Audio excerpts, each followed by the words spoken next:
PC gaming show Most Wanted will begin shortly.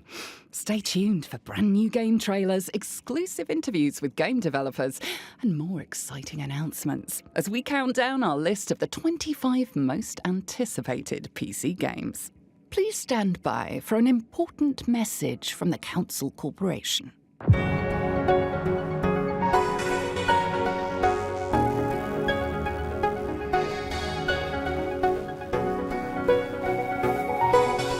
Hello, I'm Midas Whitaker, and on behalf of the Council Corporation, I'd like to welcome you, Dave, to the Council. As a new employee of the Council, please remember we're a normal company. And before you begin your first day of work in this building, not some other secret underground building, but this normal building, please acquaint yourself with the Council's 5 pillars of success. Products, services, science. Normal science, not mad science, okay? It's normal, just normal science. Waste management. And of course, science. It's just normal science. I don't know why I have to keep saying it, it's just normal science stuff. The Council. To all outward appearances, a completely normal company. But deep beneath its headquarters, there lies a laboratory so secret even DoorDash can't deliver to it. There, a team of outcast scientists conduct clandestine experiments. First, they dabbled in teleportation, but that accidentally opened a portal to hell. So instead, they experimented with alternative energy sources, which also accidentally opened a portal to hell. Then they created a zero-calorie cola that doesn't skimp on taste. Weary of demonic invasions, the Council decided to perform much safer and far more important scientific experiments to determine the most noteworthy and anticipated upcoming PC games. We're going to kick off the mad science behind the most wanted list shortly. But first, members of the Council have been researching some of the biggest gaming trends in 2024. Let's start with something we've seen a lot of this year. Big budget titles underperforming and little indie games blowing up big. Games like Star Wars Outlaws and Concord were expected to make a big splash but fizzled out quickly. Meanwhile, unexpected gems like Content Warning and Power became smash hits on Steam. For more, let's throw to the Council to talk about those curious blockbuster busts and underdog breakouts of 2024. Kicking it off for us is PC Gamer's very own Evan Lade. Take it away, Evan.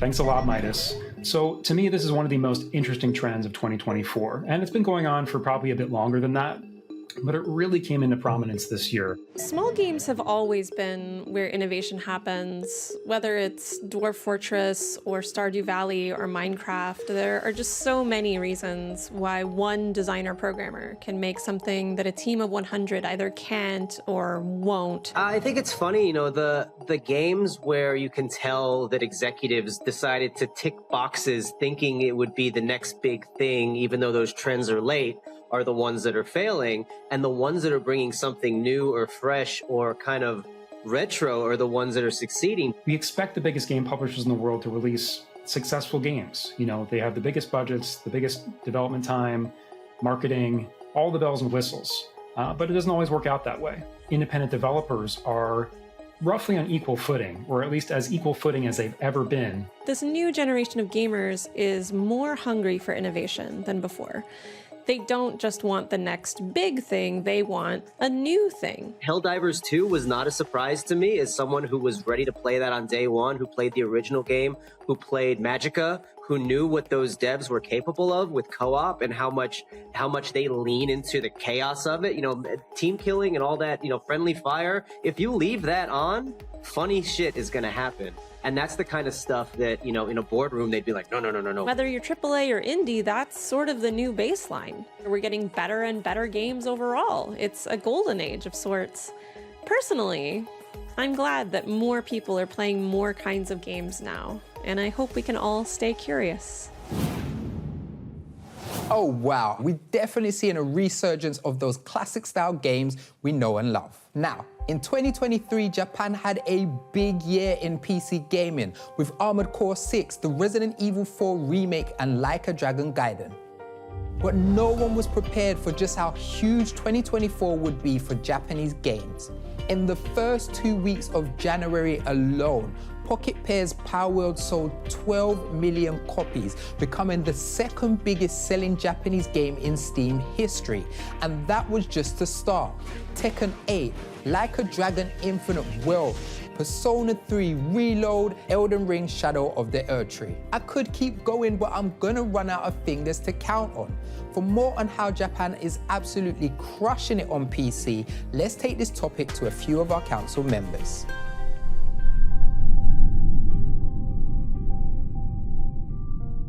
It feels like we're in the renaissance of the Japanese PC gaming sector at the moment. I think Japanese games feel like PC games made for PC gamers, if you know what I mean. I think the way that Japanese games tell stories, the way that a lot of Western developed games tell stories are quite different. They're not better or worse than each other, but I think it's just such a unique way, especially in JRPGs, where I feel like the focus on like an ensemble cast and the very like fantastical elements and those little like sprinkles of anime influence throughout a lot of games as well, I think is something that I personally really enjoy. Western media is so neutered and so sterile and bizarre now, and it's like anime and Japanese media is just so alive. It's very clearly like the vision of one really insane person, and they're able to just do something totally nuts. They always throw you into the deep end. They don't give you any preface. You're just like, what the hell is all this crap? Like, they don't care. They just throw you in the deep end. Japan are invested in the PC market. The number of Japanese gamers using PC is rapidly going up.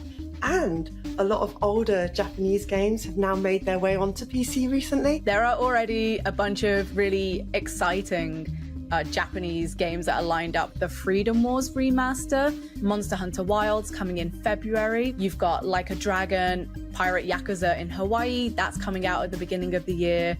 It's like Japan are nailing every genre at the moment. And you can see with the kids now, like they really, really resonate with anime, and they're really left out in the cold with most Western media. The fact that there's all these different genres of Japanese PC games being so well received tells me that Japan are placing gameplay, like pure, enjoyable PC gameplay, at the epicenter of the games they create.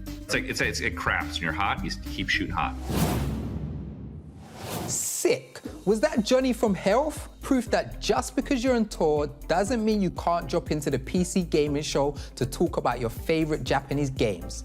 Props. And hey, if you want to impress your friends, make your neighbors jealous, and your mother proud, subscribe to Trend Watch in the link below. Legal disclaimer, subscribing won't actually guarantee any of the above, but it is still a great new way to keep up with all the hottest trends in gaming, just like the ones we've been discussing today. Thank you, mysterious voiceover narrator. In addition to counting down the most wanted on today's show, we're also revealing all of the exciting games on PC Gamer's personal wish list. Let's get started on that right now with a game that's part Lemmings, part colony builder. Settle in for the craftlings.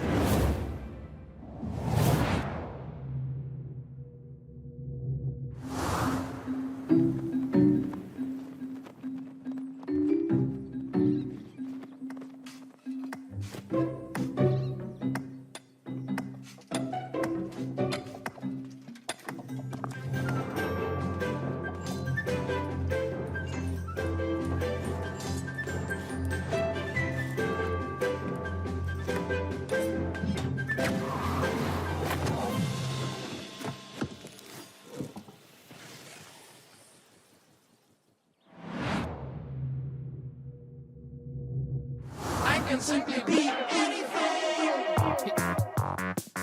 I'm gonna be an apple. I'm gonna be a fan. I want to be a okay. Paper plane or a post package. I can simply be anything.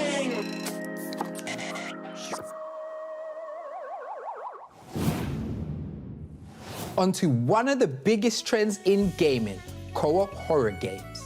Phasmophobia became a smash in 2020, leading to hundreds of thousands of players laughing and screaming in games like Lethal Company and Content Warning, showing us there's nothing friends like to do more than hang out and get scared. We're going to drop into proximity chat with someone who spent their fair share of time in sandbox horror games. What is it with you interns and jump scares? I can't take any more jump scares. Sorry, Mr. Whitaker, I wasn't trying to scare you. I just wanted to talk about co-op horror games with you. No. I've played too many of those games where you have to creep around in the dark and get scared, then get killed by ghosts or even giant spiders or something. Yeah, no, those are all things I really, really like, actually. It's just because we're in an office, so it's not that dark and spooky, so I thought maybe I could talk to you or someone higher up the council about the popularity of these games. Okay, are you sure there's no ghosts or no giant spiders? No, no ghosts and exactly 0 spiders. Fine, let's talk about co-op horror. Oh, okay, part of me didn't think you were going to say that. Okay, so something cool about these games, which I absolutely love, is that it's like being scared with your friends, and that's almost like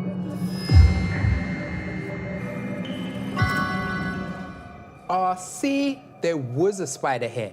Admittedly, it's dead and it's not a giant spider, but it's right to be cautious. And thankfully, as a result, everyone is absolutely fine.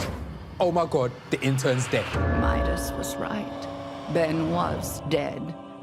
There was no giant spider, but there was a ghost.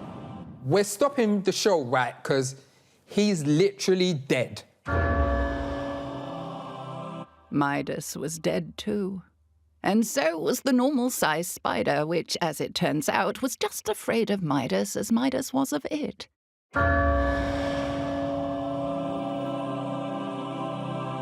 For more on the co-op horror game trend, we take you now to...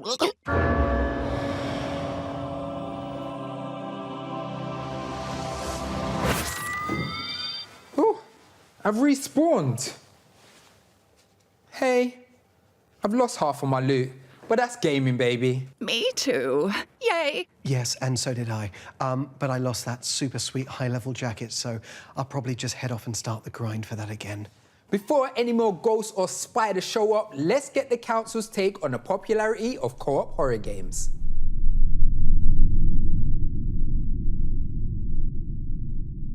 My gosh, what a year for horror games. They do a great job of taking a group of players and putting them in a space where that they can laugh, scream, and cry, and create some really memorable interactive moments.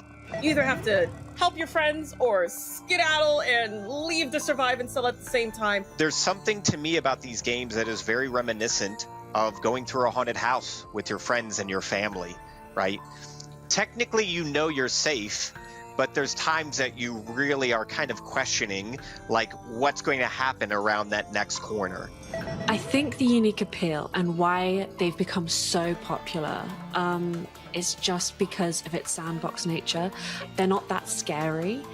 They're very funny, but the sandbox element means that you can just kind of do anything. While playing Lethal Company, for example, you know, relying on a friend to use a flashlight to peek around a corner to see what challenge that the developers have put in front of you. Now, of course, while you're playing it, you're not thinking about developers, you're not thinking about, you know, your connection. All you're thinking about is what horrible thing is around the corner that could potentially eat me, rip my head off, or, cause me to die. It's just so much fun having that journey and experience with your friends. Just coming together, doing like these objectives and stuff, but at the same time getting scared together. And this also tests your friendship too. Are you going to be there with your friends, or are you skedaddle and save yourself? That's the best thing about horror co-ops. It's so much fun, but also very, very terrified at the same time. Horror games aren't the only things to be scared of. Sometimes just reading the system specs of a new game can send chills down your spine. As games get more demanding, gamers look for new ways to improve performance, which takes us to our next trend, upscaling. Upscaling with DLSS and FSR used to be an optional way to achieve higher frames per second, but more and more we're seeing it becoming a requirement for new games, and we don't think that's great news. For more on that, let's overclock this pre-show to Ultra by checking in with some of our experts.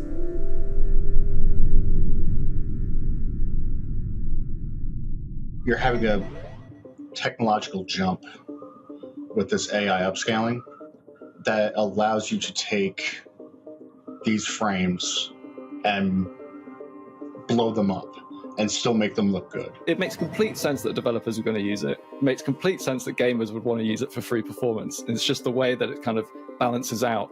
I have 20 graphics cards sitting on a shelf. I've got 18 processors over here. I've got 5 different motherboards. You know, all these things developers have to try and factor in to say, okay, we want to make sure it runs on this configuration. We want to make sure it runs with this graphics card. And that takes a lot of time. Say you're like really into skiing and you're trying to go down a slope and you want to get under like 2 minutes, but you just can't do it. So you buy better skis and then you nail it under two minutes and everyone on the mountain cheers you, right? Then next year you go back and they've made the course harder and then your skis no longer get you in under 2 minutes. If anything, your skis now feel like they're a requirement for even going down that hard slope rather than a benefit to it. I think that pretty much is kind of where I guess people are seeing how DLSS and FSR and other technologies are being used. I know what you're thinking. This is awesome. Things can't possibly get any better than this. But this is just the pre-show. Coming up soon, we've got the post-pre-show, otherwise known as the show, where we reveal the 25 most wanted games as voted on by more than 80 industry experts and creators. Way back in the days, by which I mean about 5 years ago, Battle Royale utterly dominated the landscape of gaming. And while BR is still huge with games like PUBG and Apex, the new hotness is extraction shooters. Following the success of genre granddaddy Escape from Tarkov, there are loads of extraction shooters gearing up to drop in, like Arc Raiders, Arena Breakout Infinite, Bungie's Marathon, and Beautiful Light. So what does the future of extraction shooters look like, and will Tarkov keep its crown? Let's start a session with the council to find out.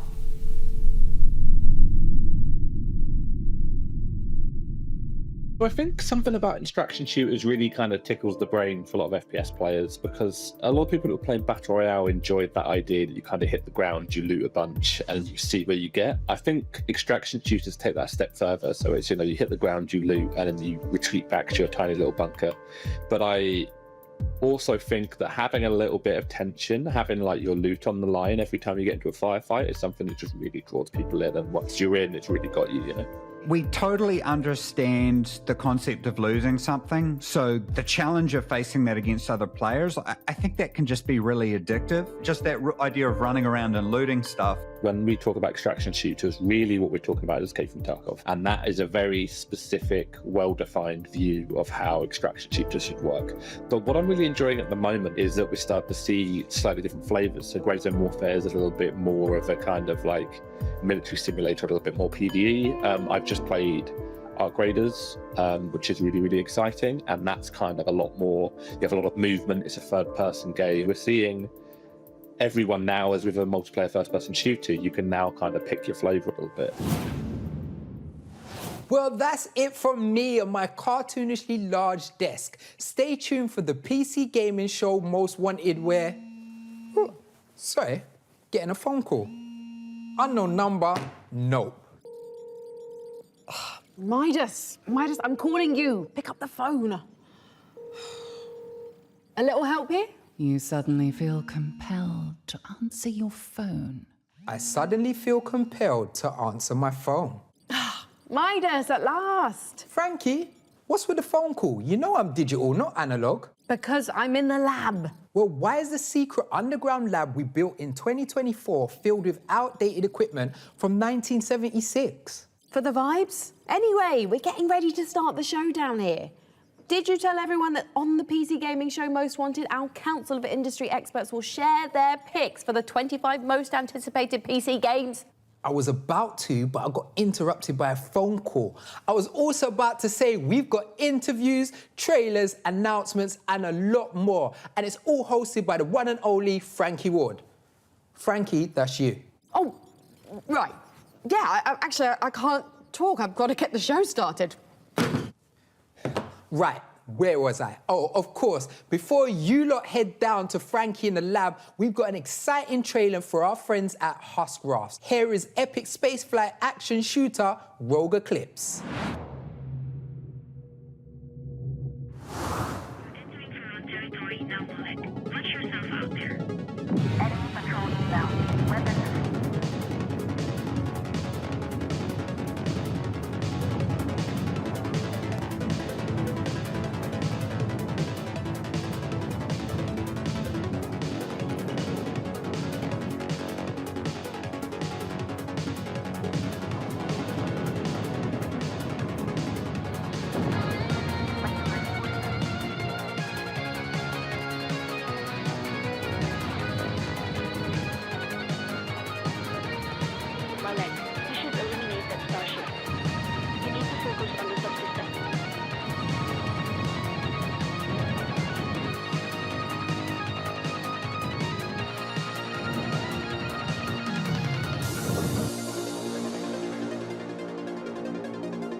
Thank you for calling the PC Gaming Show Most Wanted.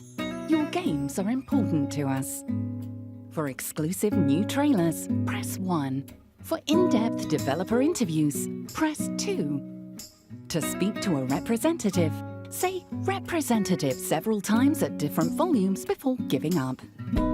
For host Frankie Ward and PC Gamer's 25 Most Wanted games, please stay on the line.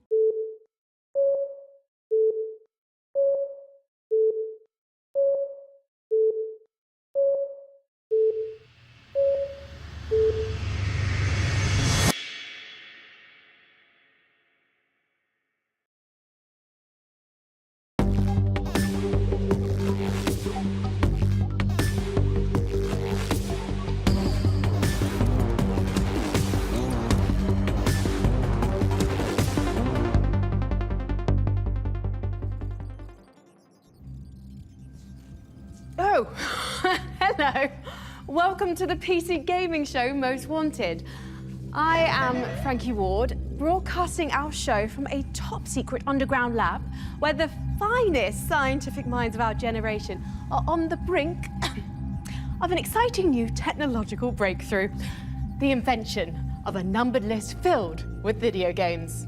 It's never been done before. Why spend hundreds of millions to build a secret lab to study video games? Because these days there are so many games coming out, you need a wish list a mile high to keep track of them all. Did you know that by the time I finish this sentence, 14 more games will have been added to Steam, and 8 of them will be hidden object games about cats? To come up with a definitive list of the most exciting and anticipated PC games on the horizon, we've assembled a team of more than 80 talented game developers, prolific content creators, and expert critics.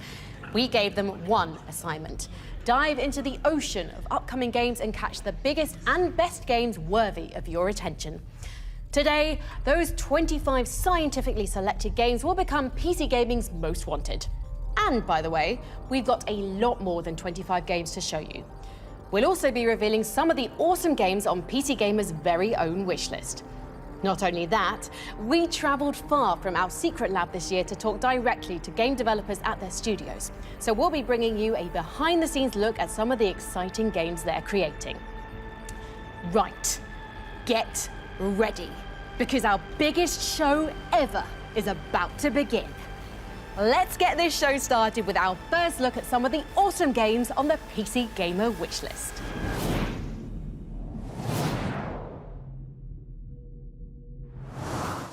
The life of a merchant should be easy.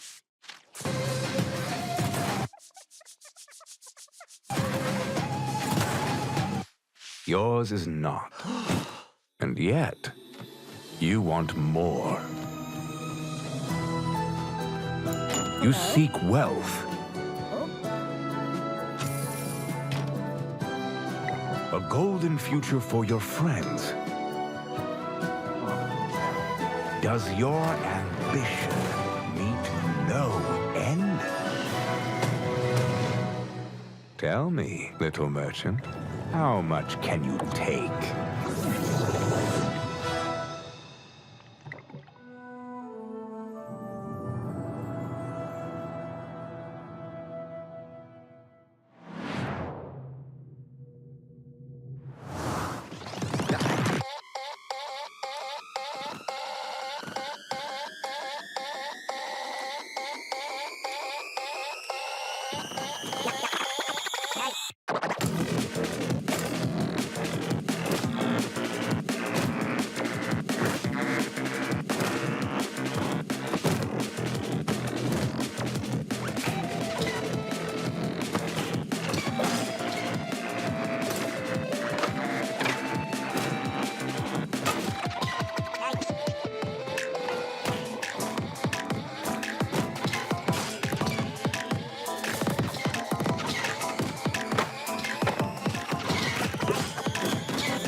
Wow, that is 2 world premieres right out of the gate, and the show just started.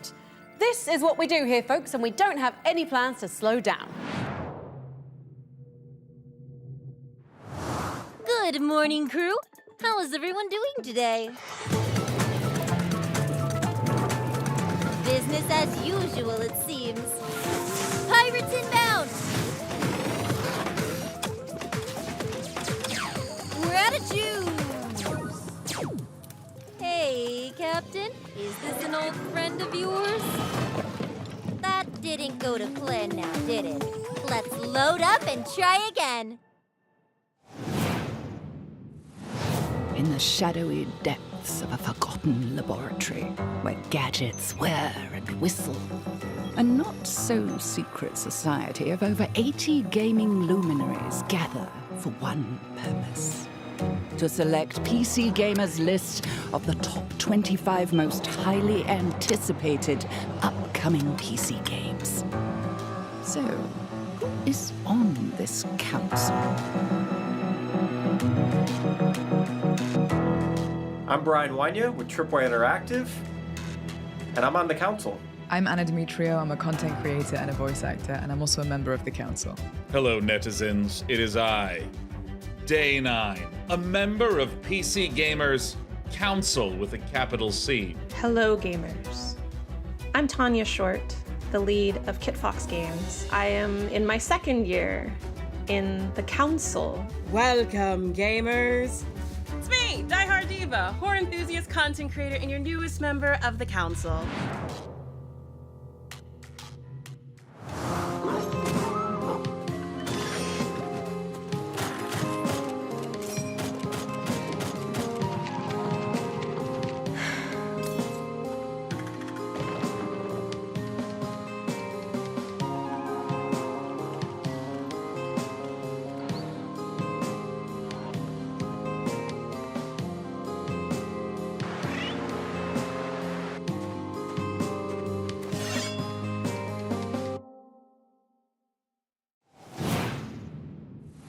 Enough appetizers. Let's get to the main course, the first entry on our most wanted list.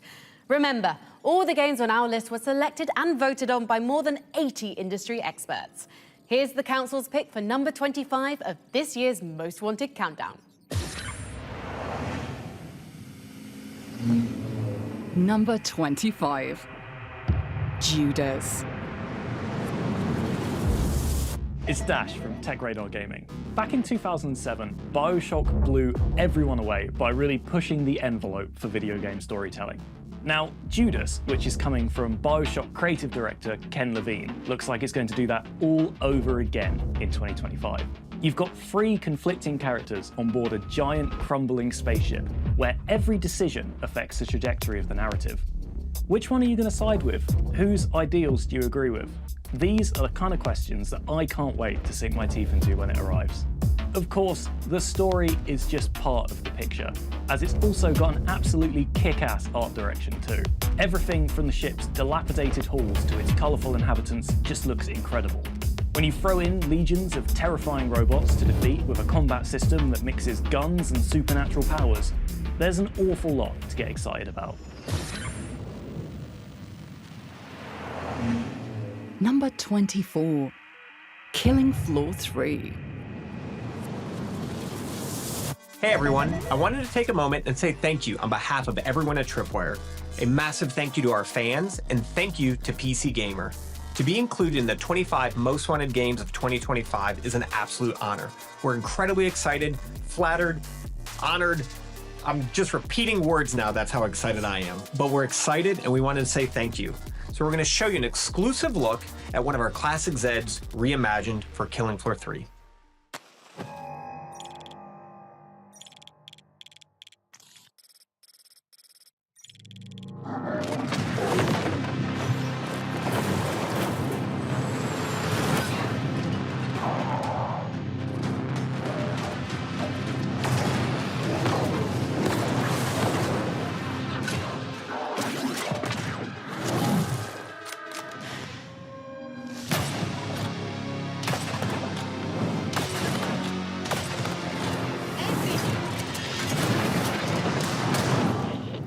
juego podría ser un problema.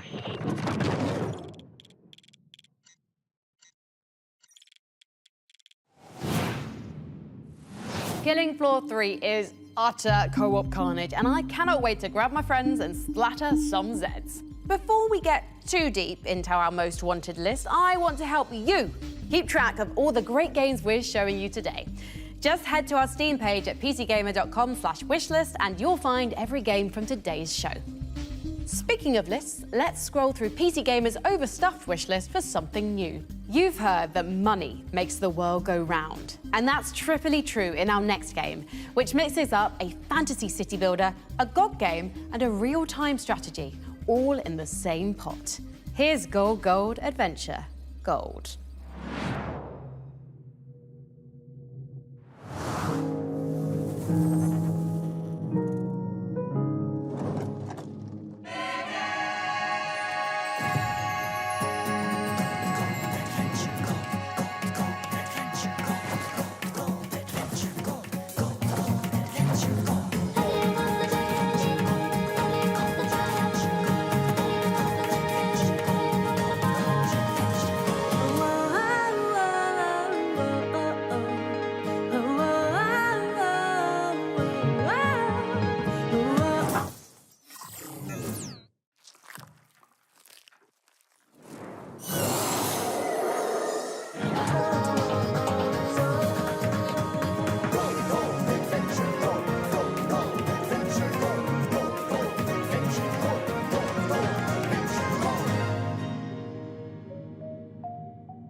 Coming up in the show.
So Starlight Revolver is an ARPG like Diablo, but instead of demons and monsters, it's magical anime girls and minigames.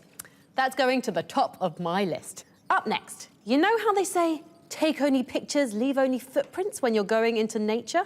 Well, let's tweak that a tiny bit to take every creature, leave smoking craters. Strap on your jetpack, grab your space lasso, and prepare for revenge of the savage planet.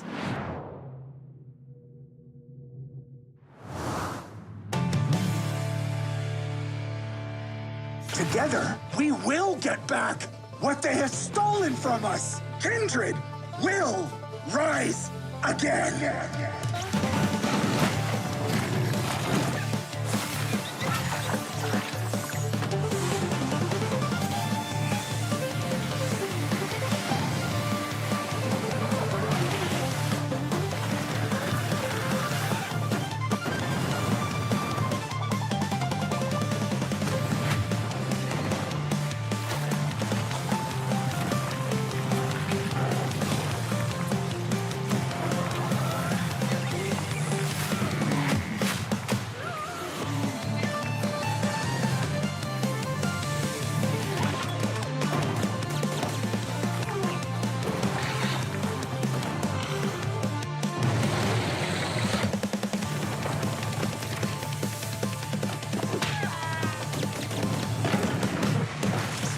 Tell Tweed to back off, or we are going to rain righteous fury down on him.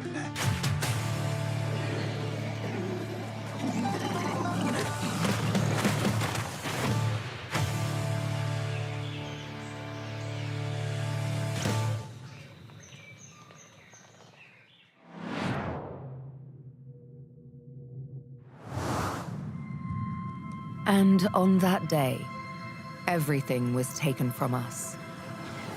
So many lost, so much effort, in vain. All we had built, gone. Faded away. But beyond the destruction, frightened and alone,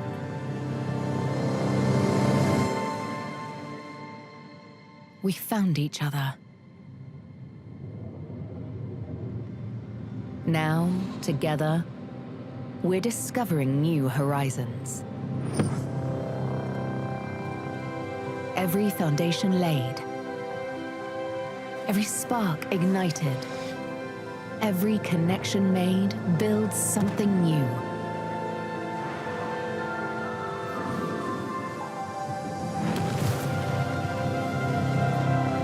Our journey led us to these stars, and from the fragments of the past, we will forge a better, brighter tomorrow.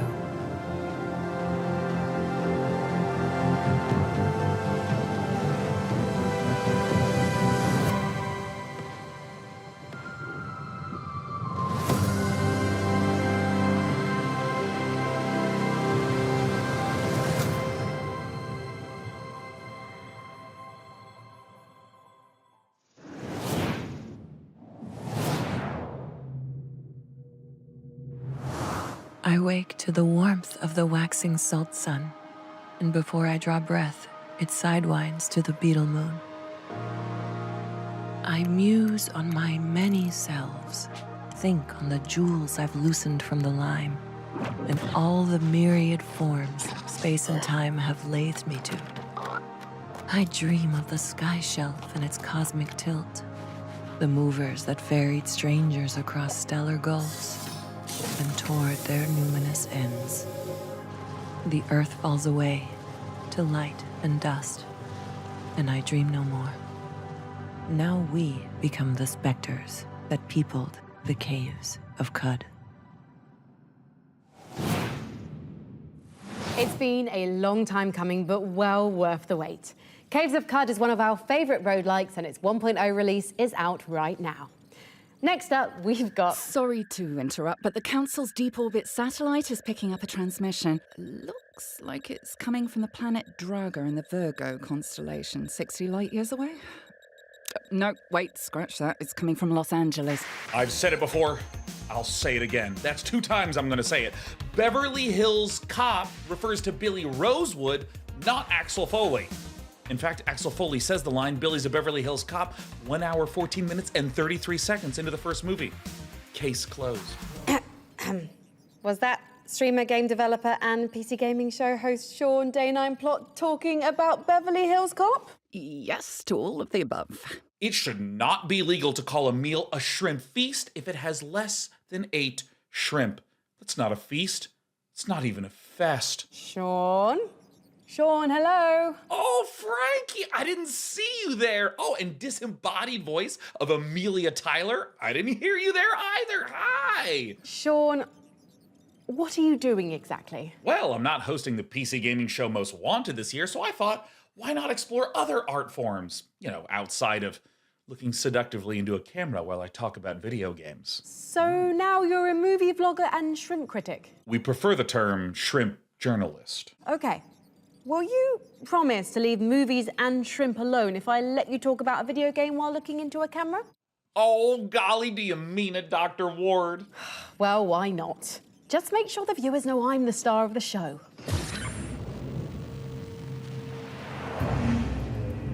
Number 23, Control 2. Now, I know we all like working from home, but there's one office we all long to return to. The Federal Bureau of Control. We're still a little light on the details of Remedy Entertainment's Control 2, but if you've played Control 1, you know why I'm excited. Control 1 had brilliant execution on some familiar third-person action mechanics, except it took kind of a mysterious SCP Foundation-style twist with telekinetic mastery, flinging objects at enemies, and more importantly, a brilliantly realized world with mystery around every corner. Control is the kind of game that even for someone like me that doesn't play a lot of shooter games, I couldn't wait to keep learning more about the world and what Remedy had created. And so, if you're like me, we're all dying to return to the oldest house for some more telekinetic fun. Here's one for your wish list. In Crescent County, witches go high-tech with jet-powered motor brooms in a life sim and racing game that delivers itself to number 22 on our most wanted list. Crescent County. Hello and welcome to this very narrow green screen where we are saying a huge thank you for voting Crescent County one of PC Gaming Show's most wanted for 2024. Ever since we announced this summer, the reception's been incredible. It's been amazing to see all the fan art. And fan fiction. And all the fan music. And honestly, just seeing the reception, meeting people at Comic-Con and spending time seeing people resonate with the, core concepts of Crescent County, like making deliveries, racing your friends and kissing them on the mouth. We can't wait to show you a bit more of the game. A lot of the cool modifications you can make to your broom, all the cool little shortcuts around the island. And all the general mischief that you can get into too. So if that sounds like your vibe, we'd love it if you could join us on the Discord. We've got something in the works we're very excited about, but we also really want to show people more about the process of game dev as we think it's really important. So yeah, follow us on social media and we hope we can get this in your hands very soon. Thank you so much. Thank you. Bye. Yeah, sorry, we totally changed our minds. Our first playtest is going to be on Steam and Itch on the 8th of December.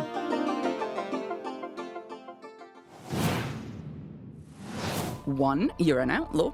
2, you have your own spaceship. 3, you have a misfit crew to manage.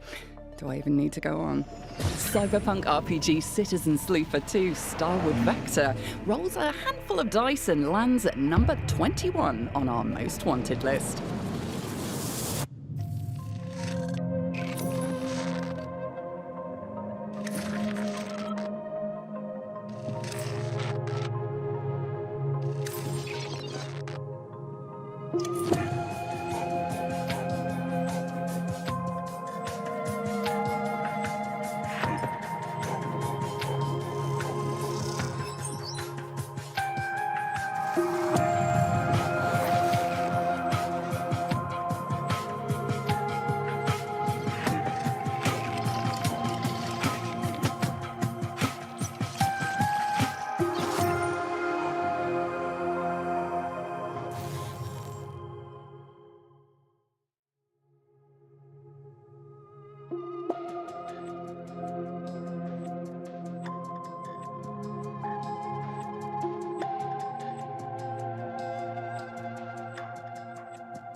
I think the thing that I'd really want to emphasize with Citizen Sleeper 2 is that it is a narrative game, and it is all about meeting characters, and there's a lot of text involved, a lot of reading, but actually it really is a role-playing game. And in Citizen Sleeper 2 especially, that means that your choices and the way that you decide to use the dice rolls and the way you react to your luck and your fate in the game is really, really important. You have to deal with bad luck all the time, with failure, with stress and all of these things, and I think that's what makes the game really exciting and engaging. I think the thing that I'm trying to do differently with Citizen Sleeper 2 is really emphasize the mechanical aspects of the role-playing. I think the first game did a really good job for players who are really into role-playing, but I think for the second game I wanted to have much more mechanical elements supporting that. So the new dice system, the new stress system, glitching your dice, breaking your dice, all of these structures, they kind of create much more gameplay around the body of the sleeper, what it means to be like an android whose body is falling apart because they're escaping the corporation that made them. You're really getting to see that in the mechanics, but also in the story, this way that the sleeper's really struggling with this very human thing, which is this strange unknowability of our own bodies, that they are both something that we are, and they're integral to who we are as people. But they're also something that we don't exactly know how they work all the time, and we don't know what they're doing all the time. We just kind of feel their effects. Qualities that I really tried to bring into Citizen Sleeper 2 and maintain, even though you've got the crew, you've got the ship, you're traveling around, it's kind of like the human scale sci-fi, and really the intimacy with the characters, but also the intimate quality of the writing and the experience of kind of being in the body. It's kind of almost like a kind of emotional realism that the game tries to have. So I think that's been really important. Working on a sequel is definitely a different kind of challenge to working on an original game. You know, the game is already in the world, it already has fans, people have expectations. And when you're adding new ideas, you're kind of thinking all the time about the audience. Oh, they're gonna love it when they get to this bit, when they see this. And especially like having returning characters and having things happen in the same universe has been really exciting to just know that I'm dropping all these little golden pieces of moments that will connect to people. It feels really special to still be telling this story through the PC Gaming Show and to be voted one of the most wanted games. I think because when we had that first wake-up sleeper moment on the PC Gaming Show, it was the first moment of kind of like putting it out in the public eye and having people react to it. I really wasn't sure people would love the game. And especially because I was experimenting with taking ideas from outside of games, from tabletop games, and bringing them into games. And it turns out everyone was like, yes, this is something we really like. We really want you to do this. And so, yeah, it became really important to me to make a sequel. I hope you enjoyed this look at Citizen Sleeper 2. Wishlist the game on Steam and will be coming out in early 2025.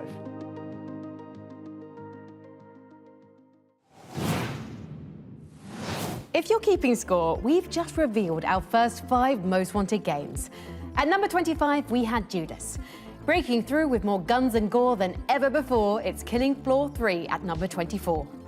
Control 2 warps to number 23. Crescent County charms its way into number 22, and Citizen Sleeper 2 Starward Vector takes launch at number 21. Right, let's get back to our wish list for our next game. We couldn't afford to take a rocket into the distant regions of deep space, so we did the next best thing. We took a trip to Iceland to talk to the makers of space survival MMO Eve Frontier.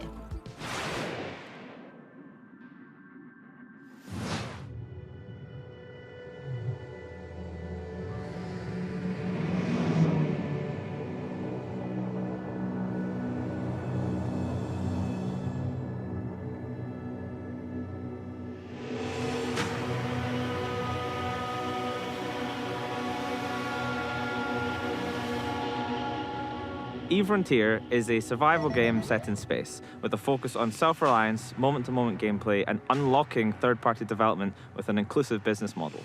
I think it's bordering on survival horror almost, in this huge, vast, empty universe with the rotting vestiges of an old civilization that grew too large and eventually collapsed. We're focusing really on the exploration. They'll be able to go vast distances, and in order to do so, they'll really have to prepare for that journey. They'll have to take resources with them. They might be able to survive out in the cold, in the wilderness. There'll be places where people choose to gather because there's an abundance of natural resources. Much like in our real life, we expect people to do the same with their digital civilizations. The combat in Eve Frontier is more focused on moment-to-moment gameplay, where what you see in the space scene around you really matters. With occlusion and line-of-sight mechanics, you might not know what's behind the next rock, you might not know who is waiting for you, or perhaps how many reinforcements they have when you're setting your trap. It means the action's a little bit faster, more decisions that you have to make in the heat of the moment with imperfect information, and that will lead to some emergent gameplay I'm absolutely sure of. When you are in space and you're flying around, just feel like you're just a small speck trying to navigate your way through this vast expanse of an ancient relic of a civilization that was there before you.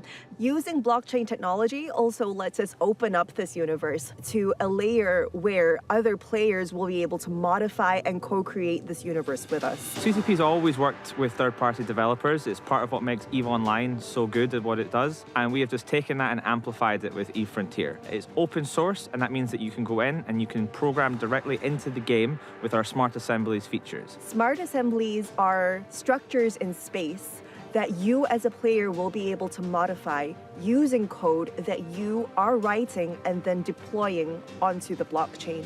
You can think of it kind of like modding on a traditional game. You can play the original game as it came. You can then start getting truly independent third-party mods. And finally, you can actually build your own if you set up all the development environments and really get into the nitty-gritty. Some of the things we've seen players do in our earlier playtests include building a self-functioning tournament system, automated markets. We had gates that people were building to rebuild the universe itself. The scope is really endless with what they can do. But rest assured, you will not need to have any knowledge of coding if all you want to do is to just explore and play in the frontier.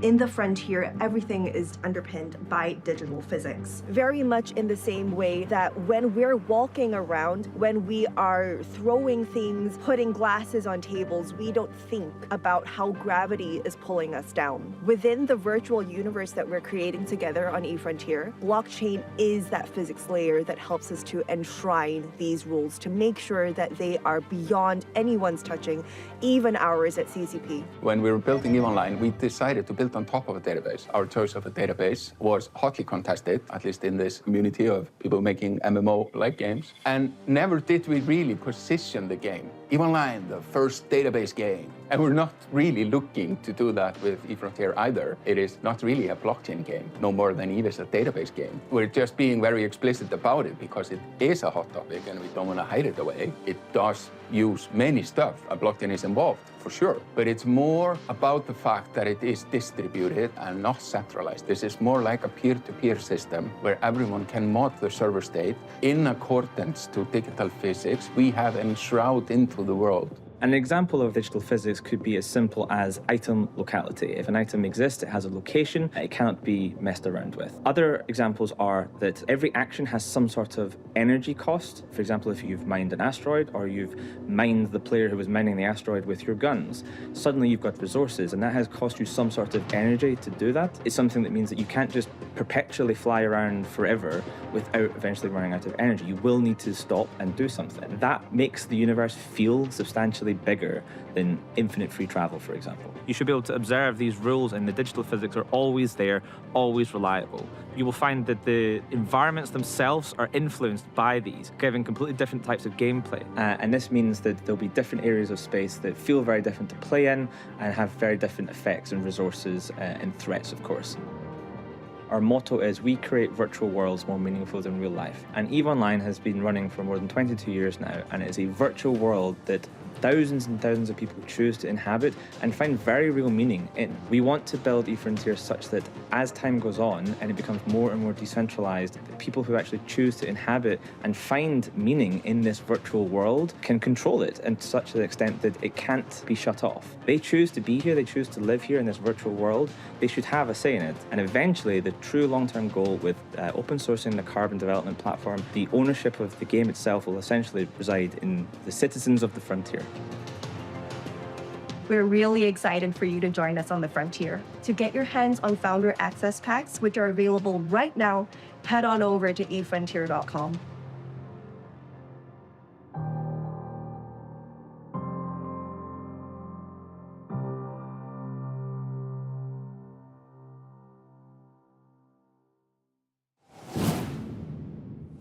PC Gamer and 2K have partnered together for a historic event, the Civilization 7 Across the Ages sweepstakes. Thousands of fans voted on the Civilization age they were most excited to see recreated into a custom, one-of-a-kind PC. The choices were Antiquity, Exploration and Modern, and your voices were heard loud and clear. The winner was the Modern Age. Over the course of the next few months leading up to the launch of Sid Meier's Civilization 7 on February 11th, PC Gamer, in partnership with 2K Games, will be building this unique PC and giving it away to one very lucky sweepstakes winner. The winner will also receive a $2,500 travel voucher so they can visit a real wonder of the world before building it in Civilization 7. And even if you didn't win, we'll be releasing a video showing exactly how this beautiful Civilization 7 PC was built, so you'll still get to watch Civ history in the making. Great games come from anywhere. That's the motto of publisher Midwest Games, and to prove it, they're showing off not one, but two of their upcoming titles. Let's open up PC Gamer's wishlist again for mystical action-adventure The Legend of Baboo and the world premiere of Wild West Souls-like Tomb Water. My dearest child, this island offers everything you may need in your precious life. Vast forests, roaring rivers, and mountains of rock and ice. You are old enough now to know that for every bit of goodness in this world, an opposing force exists. In the heat of the earth resides a darkness you cannot fathom. Demons as old as time, my child. Do not doubt, even a light like yours can be tempted by the dark. You must always choose good. And that I know you will.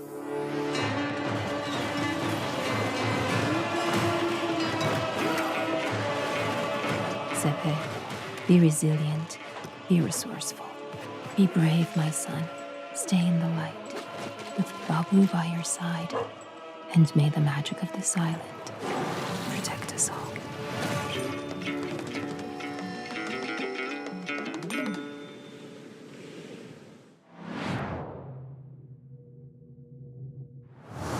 Ah, the accursed town of Tombwater. Tell me, lone gunslinger, why have you come to this decrepit settlement?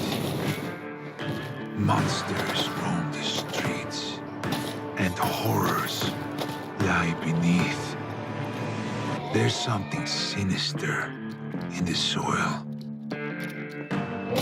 A curse that's hidden under it all. No one leaves Tombwater alive. And it won't be long until you succumb to the madness.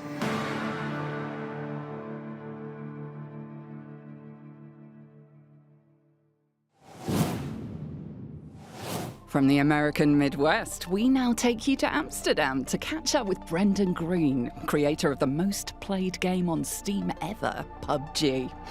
Green's next project somehow sounds even bigger than that.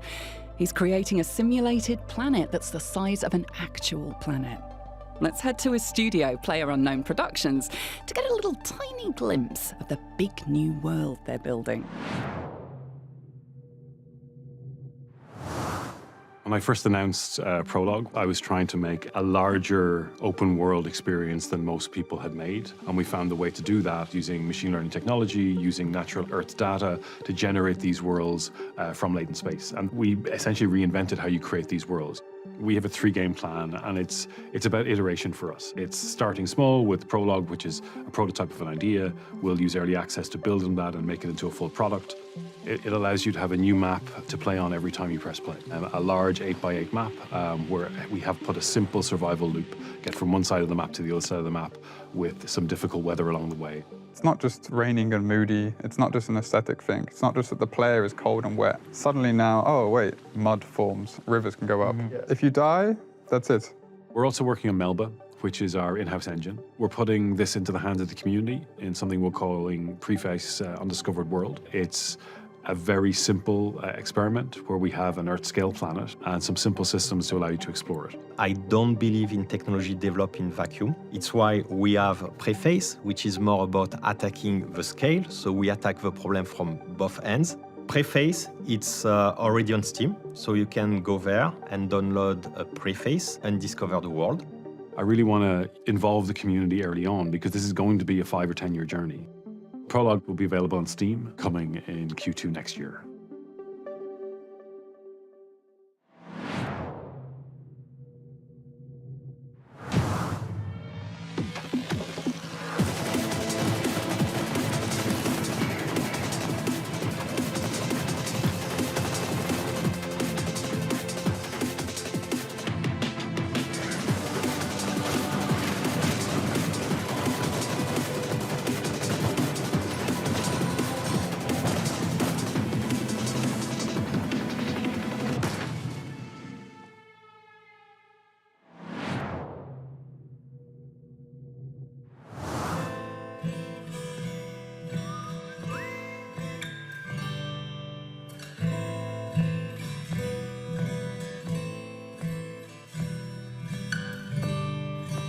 Oh, hey! Didn't see you there. So you're interested in becoming a war mage? You think you've got what it takes? Protecting the Rift is just something brave war mages like me are born to do. We do it for good reason. Trust me, when these green and uglies gets through, baby eating, town pillaging, loitering, it's a whole thing. Anyway, when you can't get old Maxie, no one protects the Rift better than these war mages. Look at these brave heroes. They're awesome! Must have had a good teacher. Each one of them's got their own special war mage powers. Like this. Or this. Whoa! Look at that! They even have their own unique weapons and traps. But as you can see, it's not just one trap they're working with. It's a whole lot of traps. They even get to make themselves stronger during missions. How much more powerful can 1 to 4 war mages get? And once the dirty work is done, these brave warriors relax in the safety of the Order Fortress. Here you can buy and upgrade traps, improve your weapons and abilities, or select the next mission and head into battle. When choosing where to fight, you'll want to pay attention to the rift distortions, the weather, and even the time of day. All these things can change the way every mission plays. You know, looking at these war mages really gets me thinking. They're pretty good, but let me show you how it's really done.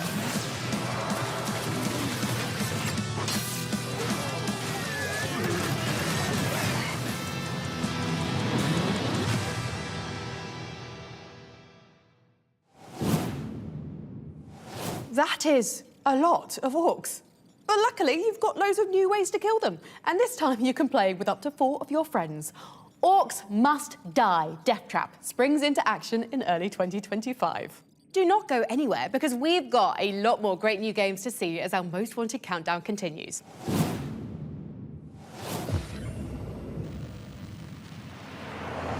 Number 20, Perfect Dark.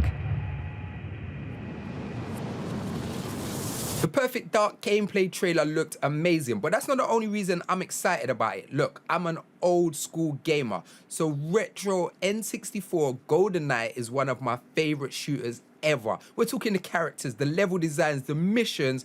That game is immaculate. But I missed out on Rare's next treat, Perfect Dark, and I was always intrigued by the lead protagonist Joanna Dark, and I loved the whole alien conspiracy thing. Seeing Perfect Dark's fluid gameplay, Joanna's traversal, which is giving me Mirror Edge vibes, and stunning graphics, and it's just giving a perfect blend, and that's why I'm hyped.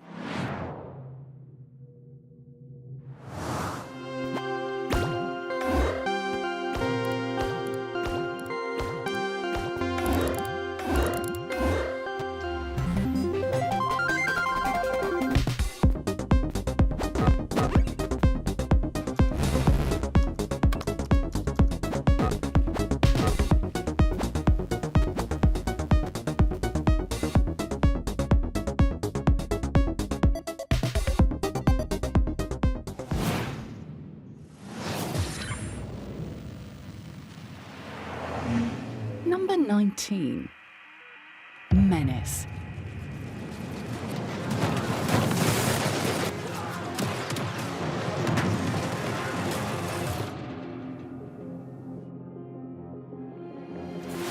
Nox has landed. Our eyes see everything. Coordinates loaded and spec'd. Hardware ready to operate at maximum pin potential. A warrior like you is always a part of the holy flock. Should have never come here! Gate Ripper!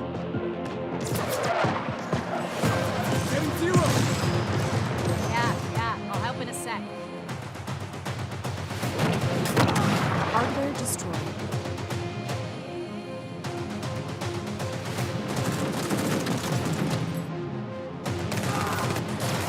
God protects me. Fire mission underway. Neutralized. Rip it apart! Death takes my enemies. Touching them up. These dogs got by. Taking fire. Incoming. Enemy hardware. They keep coming.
There's nothing more important than family. And who would know that better than the makers of Mafia: The Old Country? Here's a message from the developers at Hangar 13 that you can't refuse.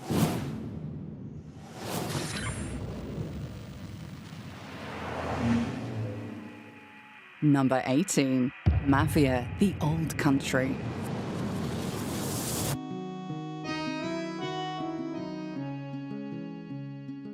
Hi everyone, we are hard at work right now at Hangar 13, finishing up Mafia: The Old Country, and we can't wait to share more details with you, but we wanted to say thank you so much for voting for us. We really appreciate it. Thanks. Thank you. Thank you. Thank you.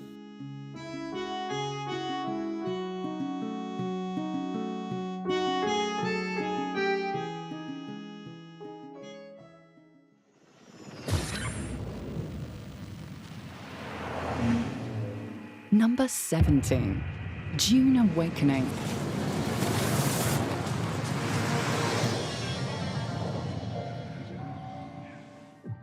Hi everybody, my name's Joel Bylos and I'm the Chief Creative Officer on Dune Awakening here at Funcom.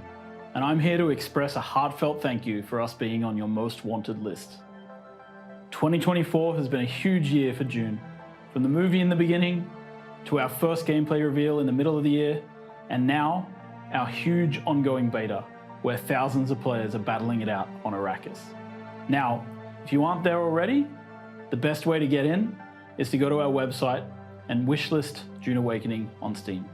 And we look forward to seeing you when the game launches in early 2025.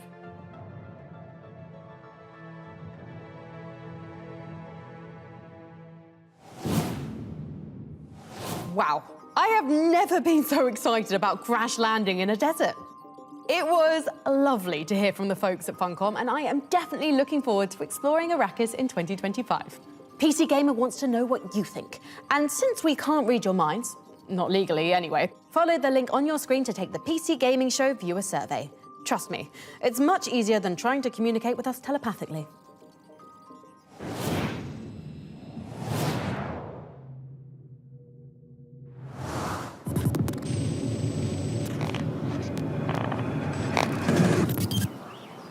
Welcome, new games tester. You're on the brink of an unforgettable experience in the AML testing program. Imagine a reality that feels limitless, worlds brought to life by bleeding-edge immersive technology. We are legally obliged to mention that the program has a 68% survival rate. But how about we take a look at some employee benefits awaiting you as a valued tester? Full dental coverage, social office atmosphere, personal medical insurance, work from home opportunities, generous bonus scheme, the eventual total dissolution of your ability to discern the virtual from the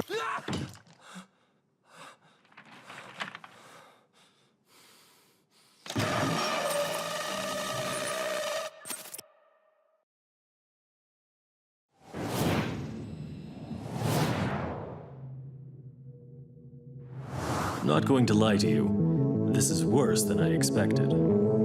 Gate is cleaning house, and we are the dirt.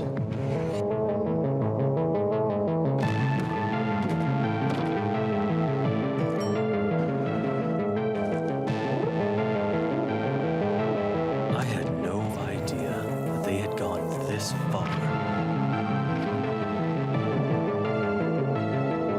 If it could have gone worse, I don't see how. Maybe you can get us out of it.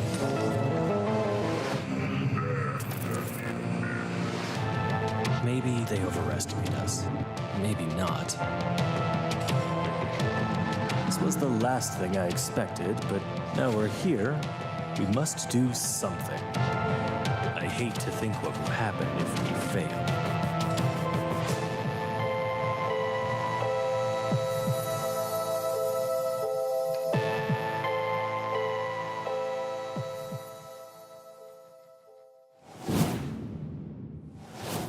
Who definitely works in a secret underground science lab, I sure am glad we've never had a containment breach like in Abiotic Factor. Warning. Containment breach like in Abiotic Factor. All scientists are at risk of exposure, or worse, talking about what they've witnessed. You know how scientists love to gossip. Sounds serious. I better check the employee manual. Okay, let's see. Interdimensional invasion protocols, Skynet self-awareness failsafes. Did you know Jorts are banned on casual Fridays? Don't lose focus. Right, okay, here we go. What to do in the event of a containment breach. Activate scenario Epsilon. Confirmed. Dispatching covert agents to mind-wipe scientists. Crisis averted. Oh, but how do we keep those covert agents quiet? For phase 2, enable Operation Larkspur. Dispatching Black Ops specialists to tranquilize covert agents. But now the Black Ops specialists? Releasing mutated weaponized beasts to eradicate Black Ops. This is gonna take a while.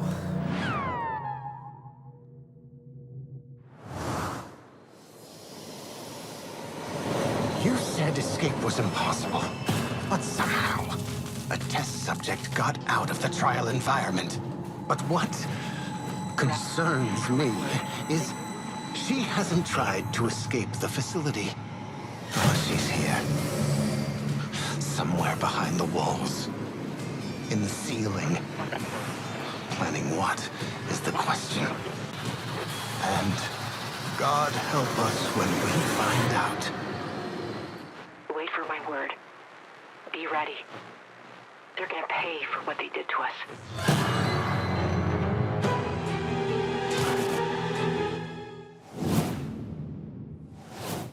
Releasing nano-terminators to eradicate teleporting anacondas. Sentient acid deployed to eat through nano-terminators. Cloning janitors to clean up sentient acid. Releasing zombie virus to eliminate cloned janitors. Importing scientists to cure zombie outbreak. Releasing more things. Wait. We're back to just having scientists in the lab again, right? Can't we just stop here? But the next one is really fun and super gross. I'm tempted, but we should probably get on with the show. Fine. You know, you used to be cool. You've changed. Let's get out of the lab and into a place where nothing terrible has ever happened. A magic school for children.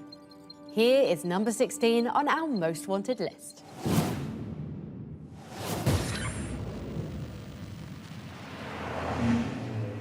Number 16, Witchbrook.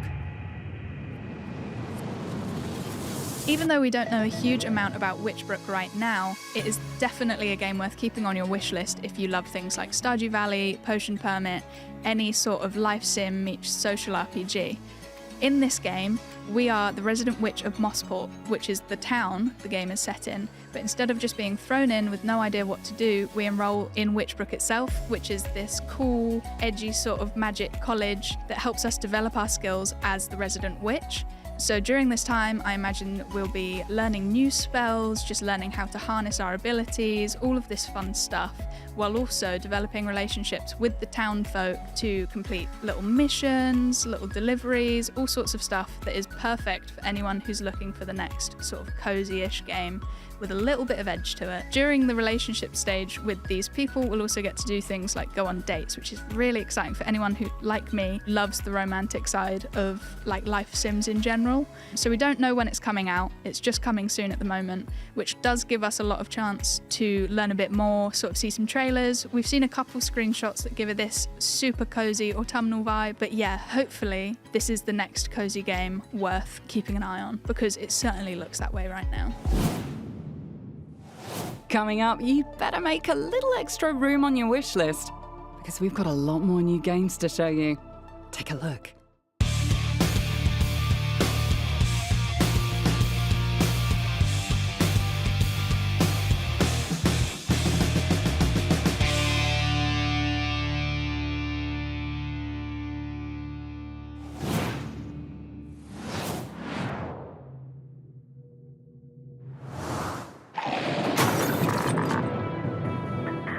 The planet-wide blackout was evolutionary. The robots began the impossible.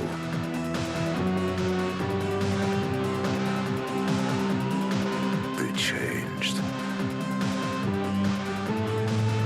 They grew. They began to feel.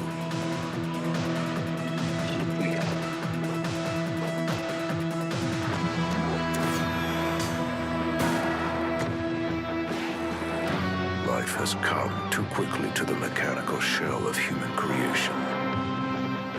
Now, you must shut it down. Or set it free. Robots at midnight. Wish lists now.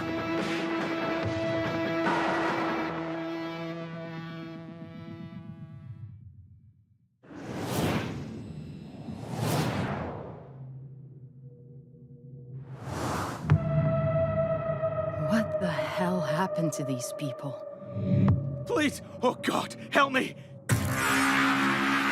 What the hell have you people been doing down here? I thought you said there weren't any more survivors. Nothing's changed. We stick to the plan. This place is falling apart! Water's flooding in! Oh my god! Shoot it!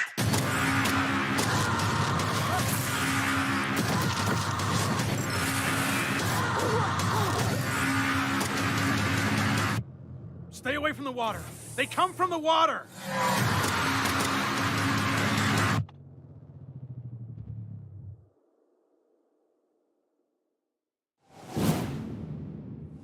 Deepest fear there. Once again proving that going to the bottom of the ocean always results in monsters. At least you can stop holding your breath for the next game on our most wanted list. We had to wait for more than a decade, but the beloved series is finally back. Kick flipping into number 15 on our list, here's Skate.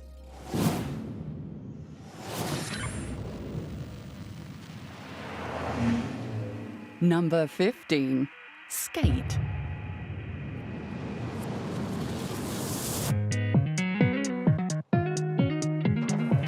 Hey there, friends at the PC Gaming Show. I'm Jeff Seamster, head of creative at Full Circle, and I wanted to stop by to say how thrilled we are to have Skate named as one of the games you're most excited about. We're pretty excited too, and with early access coming in 2025, we can't wait to get all of you skating the streets of San Amsterdam. A huge thank you to everyone involved in choosing Skate as one of your most anticipated titles and for all of your continued support for our game. I'm really proud of what we've accomplished so far, and we couldn't do it without all of you. We're so grateful to our community of fans, new and old, and to the Skate insiders who have joined us on this wild ride. Thank you again from all of us at Full Circle, and we'll see you in Sandvan. Thank you. Thank you. Thank you. Thank you, PC Gaming Show. Thank you, Skate community. We are just as excited as you are. Thank you. We can't wait to skate with you in San Amsterdam. Thank you, everyone. Thank you. I'm so stoked to play with everyone soon.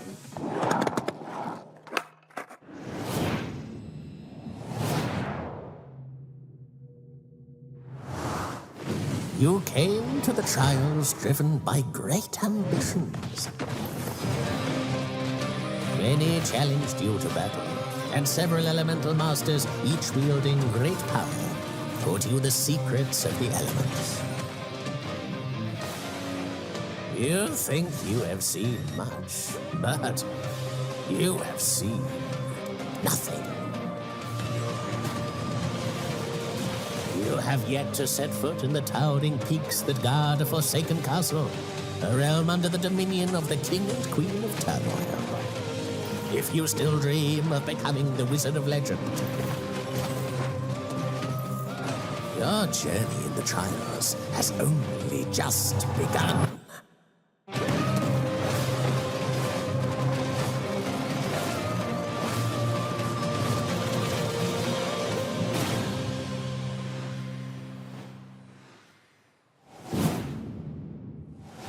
It's usually not a great idea to follow the instructions of a mysterious disembodied voice, unless it's my mysterious disembodied voice. Visit pcgamer.com/wishlist for the PC Gaming Show Most Wanted Steam page, where you'll find all the great games from today's show in one convenient place. Now, back to the show.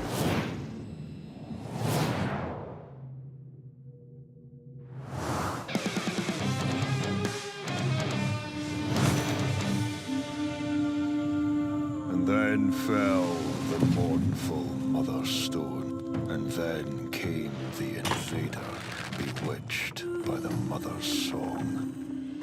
The Scots, defiant, proud and braver, gathered to reclaim their land's favour. Under thundering thrums the highlands quailed, under siege the mother's lament wailed.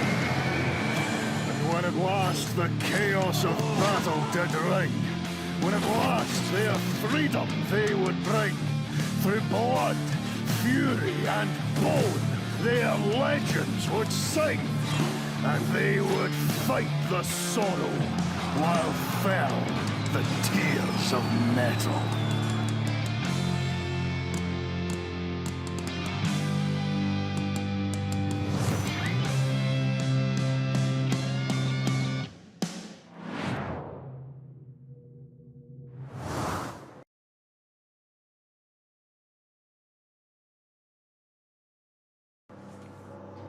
$8:05.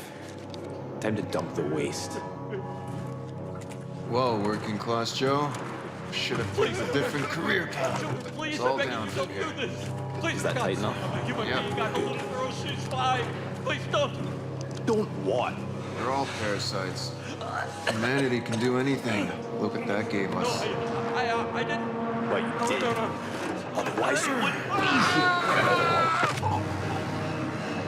Enjoy the view with your friends. Let's get the next one.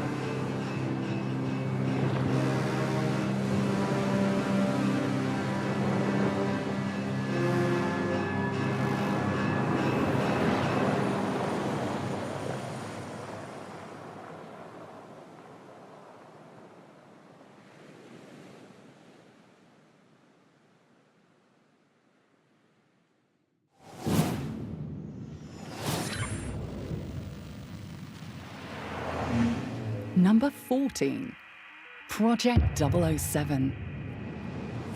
We know close to O about Project 007 at this point, but I have absolute, complete and total faith that it's going to be a standout success. I mean, there is not one studio I would trust more in making a spy game than Danish developer IO Interactive, best known for the Hitman games. I mean, you could take the Dartmoor level of Hitman 3, mod James Bond into it rather than Agent 47, and you'd pretty much have a perfect demo for what Project 007 should look like, in my opinion. What we do know is that it's a Bond origin story, so that's right, we may finally find out why James Bond likes martinis shaken and not stirred. I think Project 007 is a perfect fit for IO Interactive, and I'm not just saying that because our scientists are part of the same union as James Bond's tech-savvy engineers. Revolutionary technology, experimentation, illegal genetic testing. Our friends at Intel may not approve of everything we get up to down here 10 miles underground, but they do share our passion for innovation. Let's hear what Intel's been working on for our gaming rigs.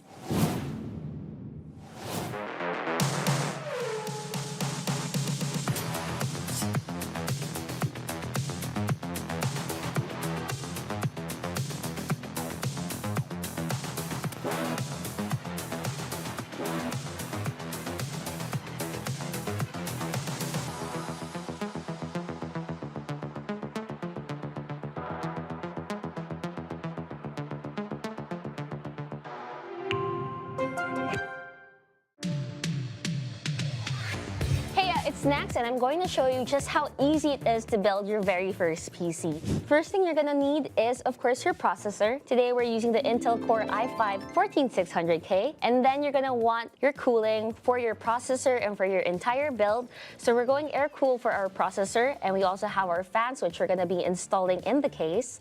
As for our graphics card and motherboard, shout out to ASRock for providing us with these parts. For the graphics card, we do have the Intel Arc A770, and for the motherboard, we have the Z790 Nova. And then you're gonna want to have your RAM, your storage, and of course, a power supply unit. The first thing that we're gonna be doing is we're gonna be installing the processor. So we are using an ASRock Z790 Nova motherboard. Now this is compatible for the 12th, 13th, and 14th gen processors from Intel, which will make it easier if you guys wanna upgrade in the future. The good thing about the 14600K is that it has 14 cores with 6 performance cores and 8 efficient cores. So the thing is, when you create a build, you want to create a balanced build where the graphics card has a cohesive relationship with the processor. And the processor that we're using, which is the 14600K, goes hand in hand with the ASRock Intel Arc A770. All right, and there you guys have it. I hope you guys are inspired to build your very own PC. It was easy, wasn't it?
Captain's log. November 16th, 1937. It has been 3 days since the quarantine across Enceladus was announced. We will survive, and we will endure.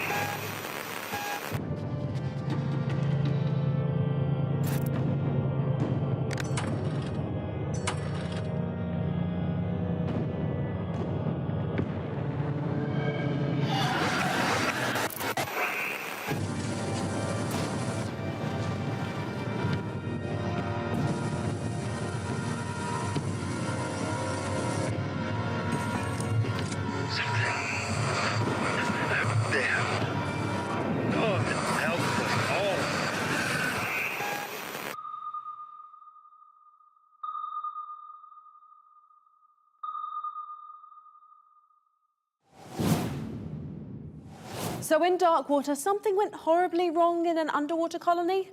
Again, I'm shocked. Next up on PC Gamer's wishlist, you'll inherit a sprawling mansion filled with mysteries. It's one of the most intriguing puzzle games we've seen in a long time. Here's Blueprints.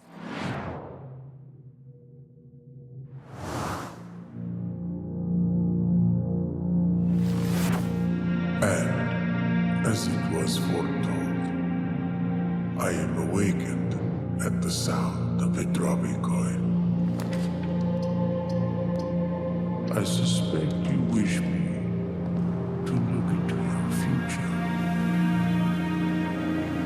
The image is becoming clear. Bunker down, because our most wanted list continues. Unravel the mysteries of the quarantine zone in survival FPS Atomfall.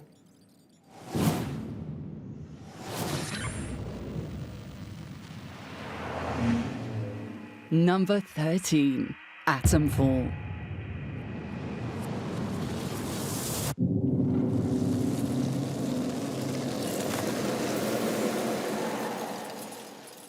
Hi, my name is Ben Fisher. I'm head of design at Rebellion. Thank you so much for including Atomfall in PC Gaming Show Most Wanted. We can't wait for you to play the game next year. But for now, here's a sneak preview.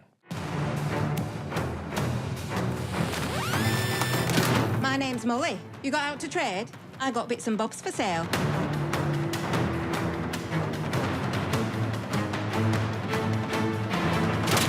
Please be careful. It's more dangerous than you can possibly imagine.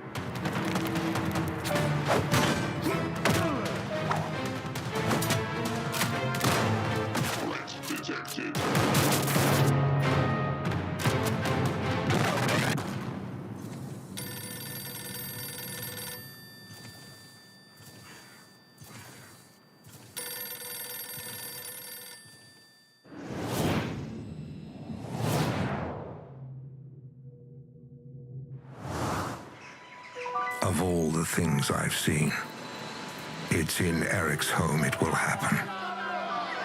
And it all begins with her. She's gone. Find her before she leaves the building. I need to get out of here and find Herman before they do. Oh, no, you don't. Look for the main control, maybe. Is that you, Johnson? Go after her! What do you want? I need passage. You told me you wanted out. You and your brother. That's actually why I'm here. I respected your decision because I thought you respected me. They're looking for Herman. You want passage, huh? I'm not keeping these for you anymore. You're taking with you this time. I won't get past this gent without a dart. Hey, Gilbert! What's keeping you? He's not here. She's brave, but she doesn't know what she set in motion.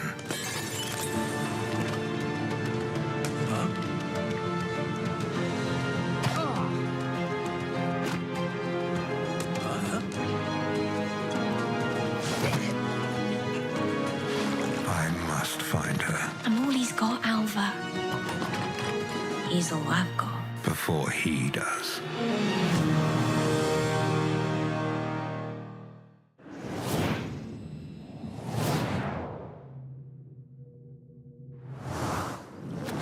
When the meteorite struck,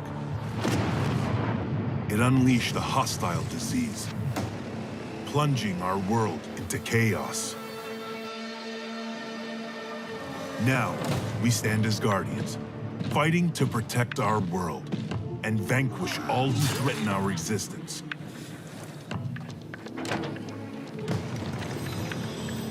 Against all odds, we must battle mutations, traitors, and infidels.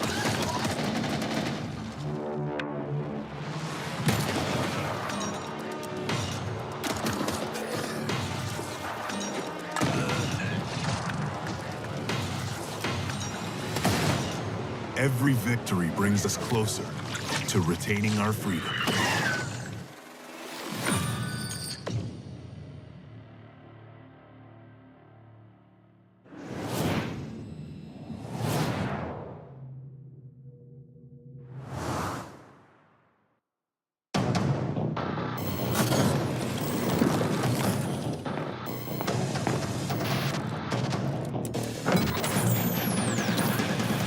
The Dynasty have blown the bridge to the temple site. Our drone reconnaissance shows heavy defenses in the area, so watch your step.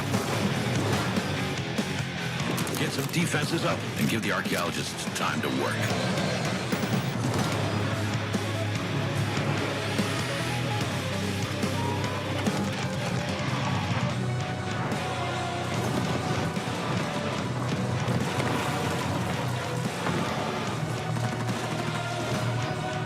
I'm seeing an enormous energy spike. What is that?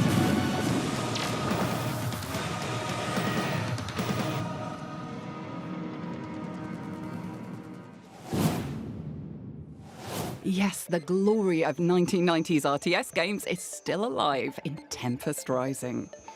Next on our ever-growing wish list, an action-adventure RPG coming early next year finally reveals its biggest villain. And that voice sounds a bit familiar. Here's the new trailer for Eternal Strands.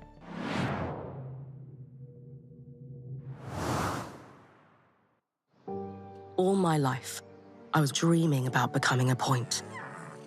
To do it alongside a renowned weaver band, it's a chance to make history.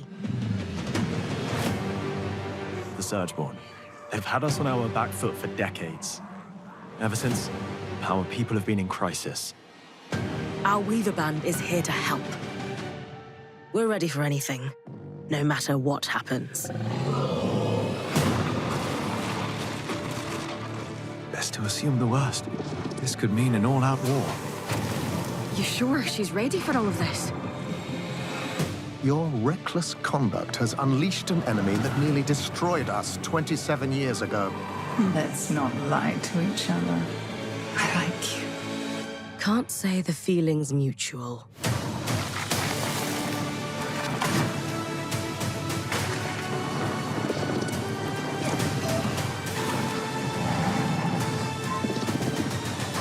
I still believe in the dream of the Enclave. If it takes us to restore it, I'm up for that challenge.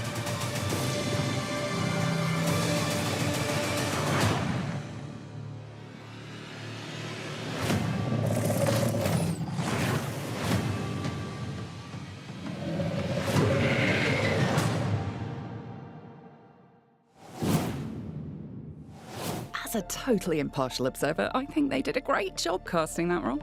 Our next most wanted game is from a developer who created a few quintillion planets last time around, but now is focusing on just one. Explore a fantasy world the size of planet Earth in Light No Fire.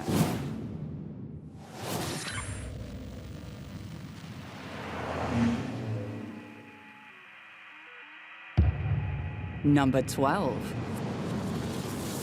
There is nothing more appealing to me in a video game than wandering off, and that is why Light No Fire by Hello Games is my most wanted. It's because it's a planetary exploration game where you can pick a point and just decide to go there with your friends.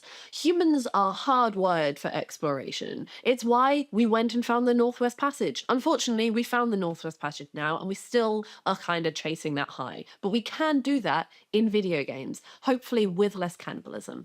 But doing that means that we can bond, we can explore, we can find more about ourselves. I'm getting poetic, but just generally I want to be able to ride a dragon around a beautiful fantasy landscape on a massive scale and maybe not have to eat my friends. And isn't that all we can hope for in video games?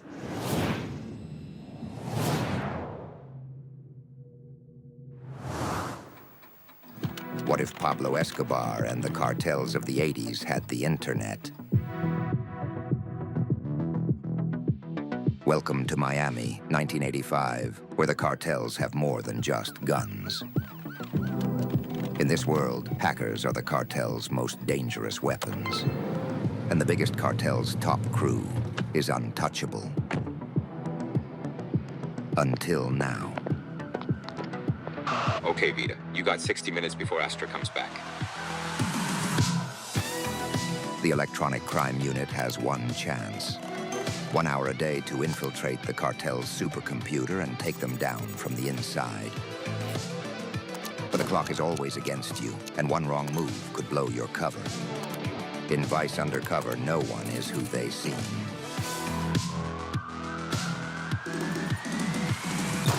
Coming soon to a computer near you.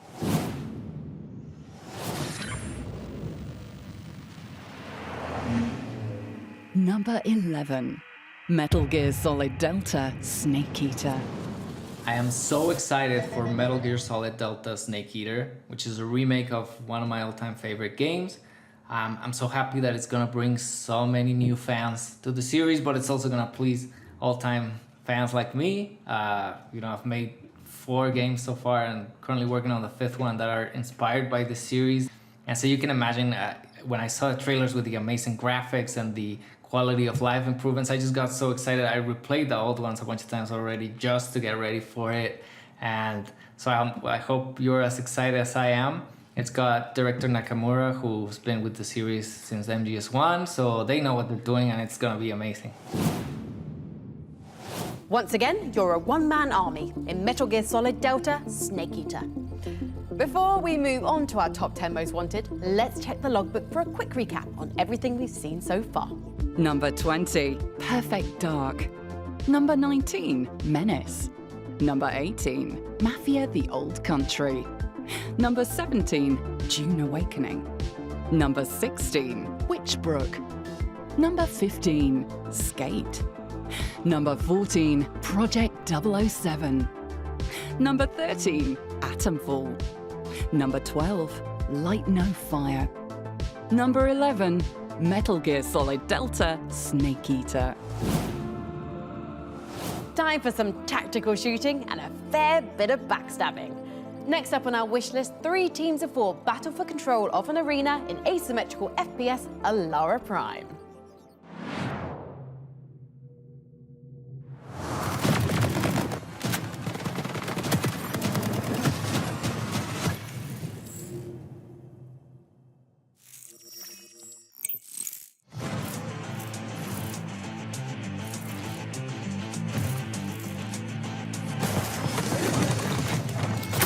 Nullifier.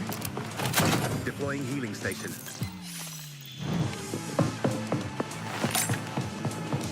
Flash out. Sending a decoy.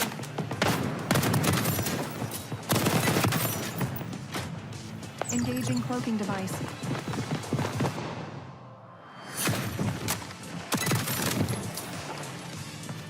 Capturing the uplink.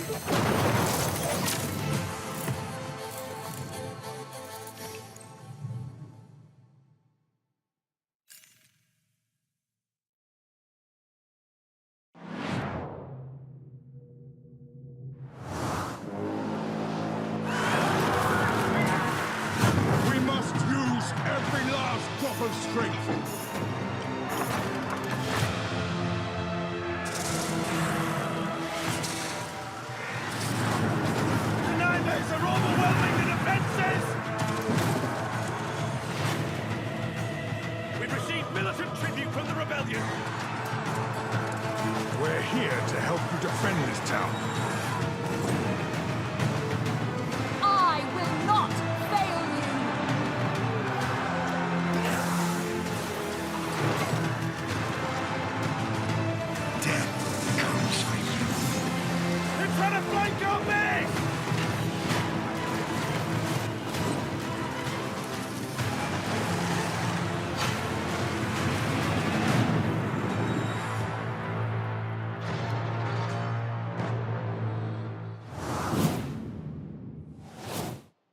Please hold still. Retinal scan commencing. Subject identified as someone who wants to see another game trailer. Delivering trailer now.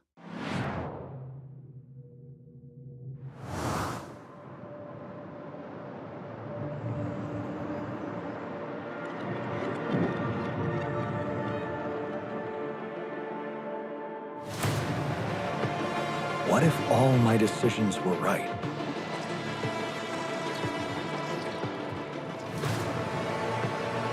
What if I did the good thing?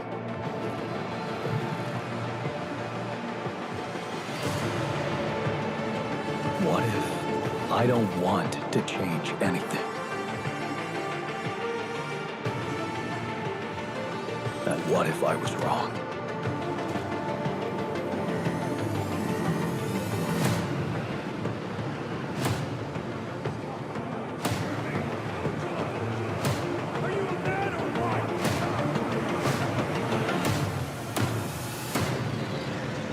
What if you could decide?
Number 10.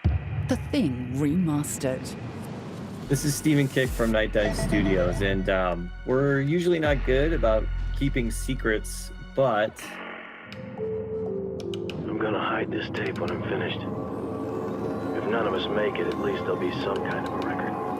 We still have nothing to go on.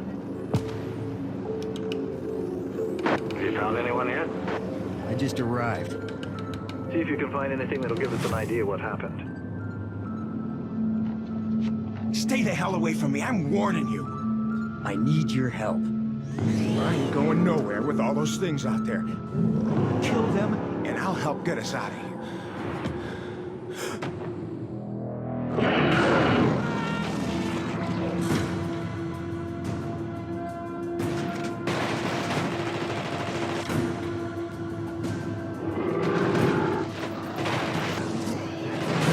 My men are dying out there. You're out of your league here, Blake.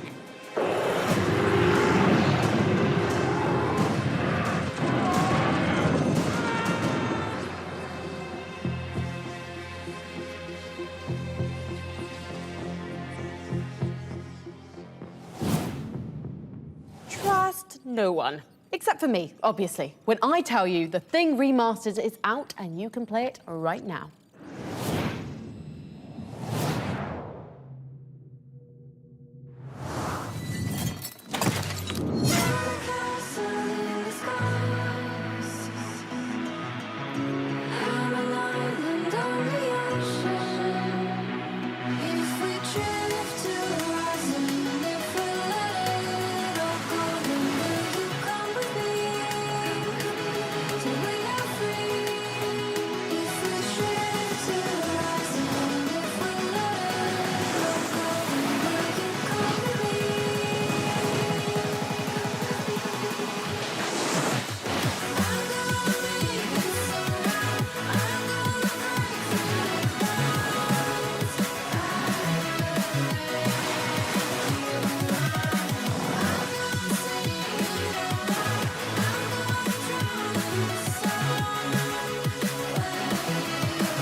Coming up in the show.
This will be my last entry in this log. They're coming for me. We lost everything. Because of ourselves. The world lies in ruins, and now the future is in her hands.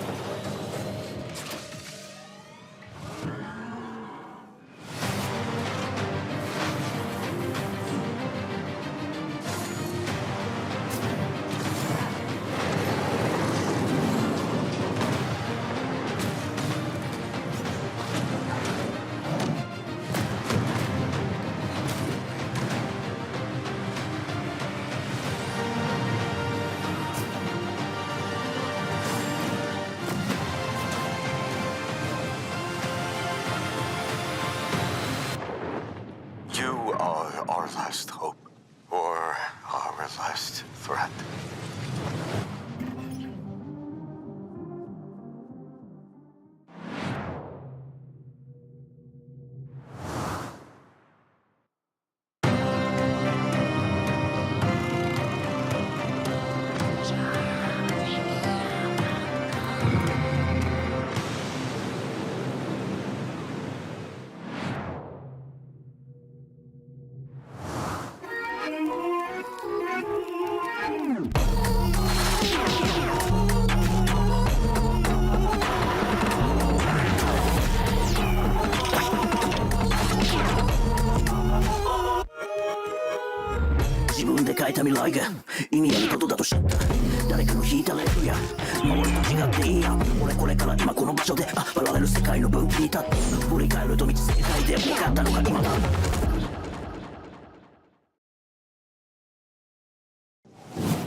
You've played games where you're a football player. You've played games where you're a business tycoon. But are you ready to be a football tycoon?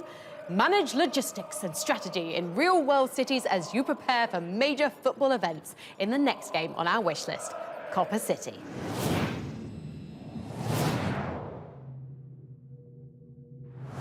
Welcome to Copa City. You organize events in big cities.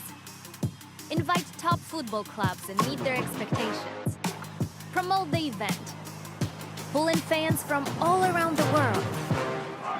Safety is key, but don't be boring. Build an experience for fans. Fun is mandatory. Manage finances like a pro, no free samples. Prepare the stadium. Maintain your pitch. Get ready. It's your game. Host your football.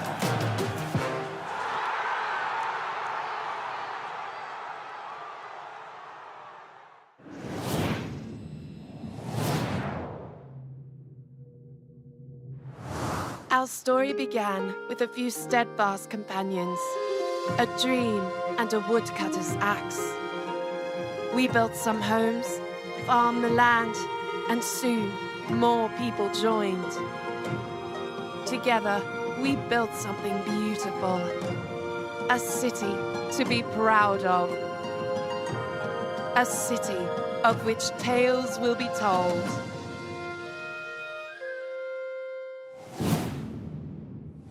That one's going straight to the top of my wish list, and something tells me our next game is going straight to the top of yours.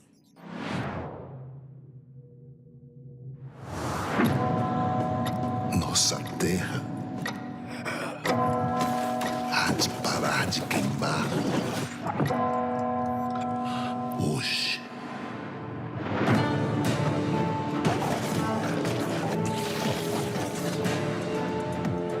É uma chance de reescrever a história pelas mãos do povo.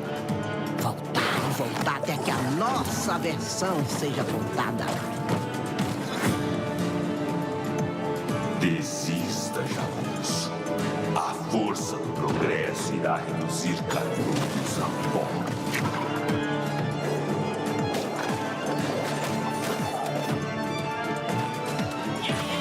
Lei não é justiça. Muitos foram escravizados e explorados pela lei dos homens.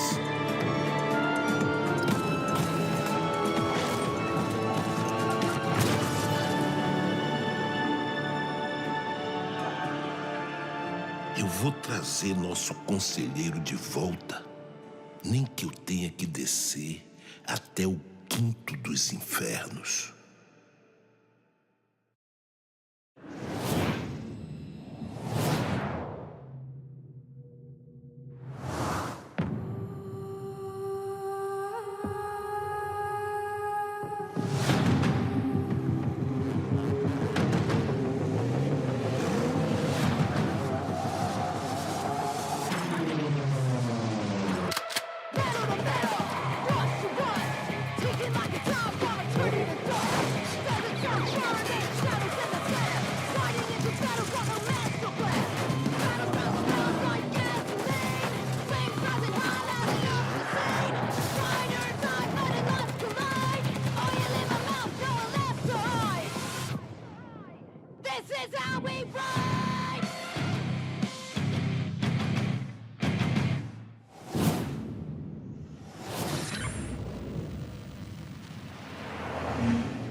Number 9.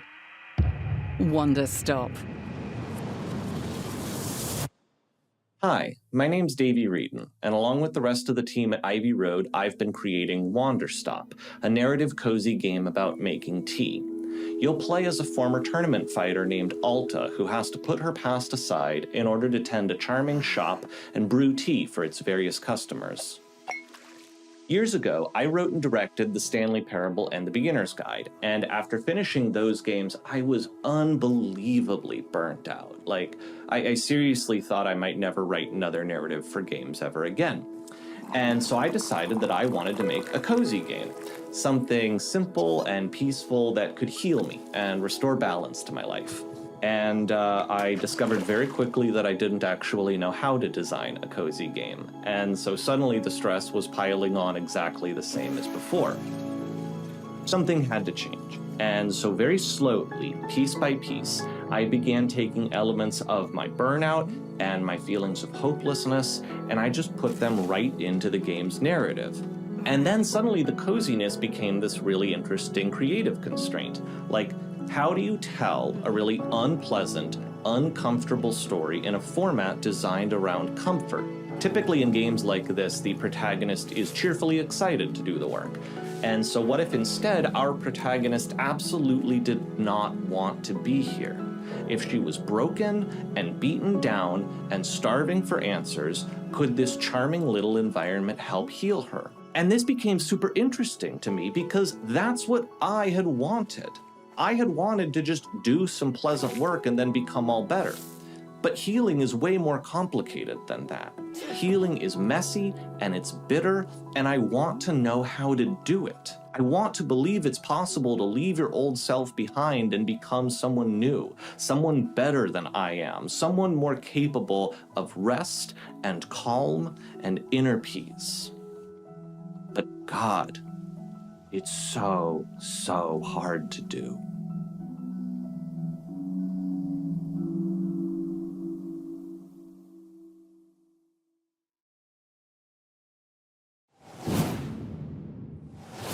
Is anyone else up for a piping hot cuppa? Drink it quickly, though, because Wonderstop is just around the corner, brewing up for March the 11th. Moving on to the next game on our most wanted list. We are so keen to play Obsidian Entertainment's long-awaited fantasy RPG, Avowed. We even challenged game director Carrie Patel to answer as many questions as possible within 60 seconds. The clock starts now.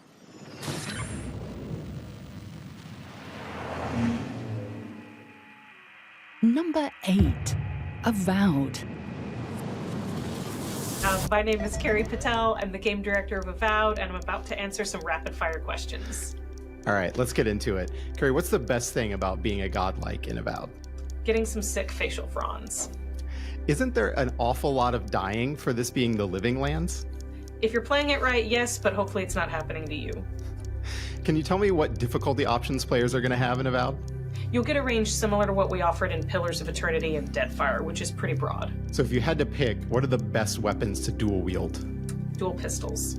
What are the worst weapons to dual wield? Dual maces. Isn't bringing a gun to a sword fight kind of cheating?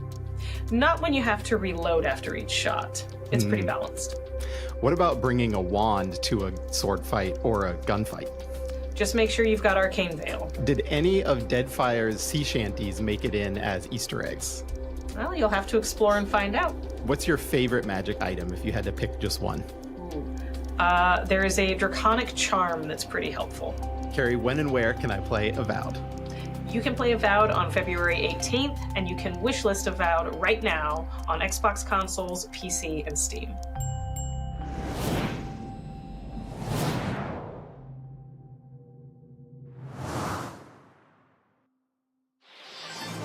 Welcome to the finals, the world's greatest game show.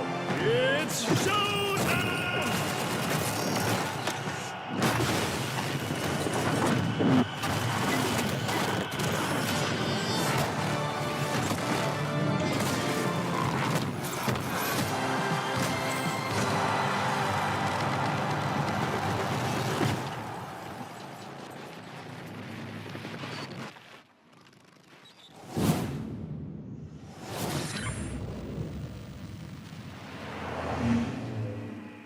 Number 7, Kingdom Come Deliverance 2. Hans, look at me. For the love of God!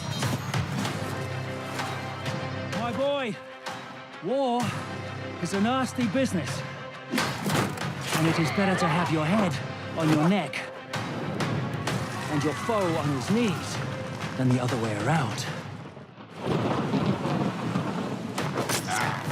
These days, we have all sorts of vagabonds, drifters, outlaws, and bandits roaming the country. I urge you all to be vigilant. You know who I am! Sigismund is mustering his allies and their armed forces to Kuttenberg. He'll have torched all our fortresses and carried off everything that we possess. Now! Are we seriously gonna wait? Cower in a corner? Or are we gonna drive them out in shame?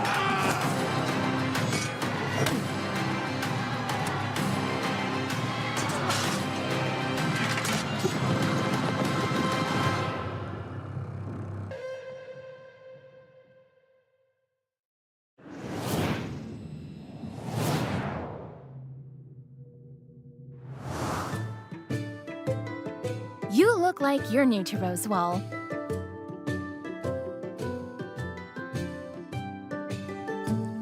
Things work a little differently here, in a good way.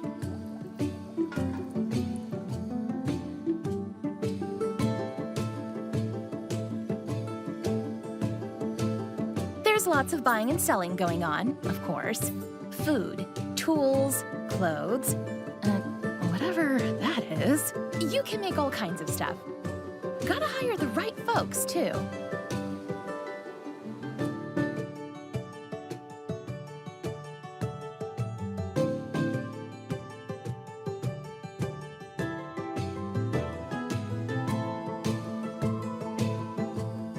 There's also a whole mystery afoot. But you'll only get to the bottom of it if you can keep your shop from going under.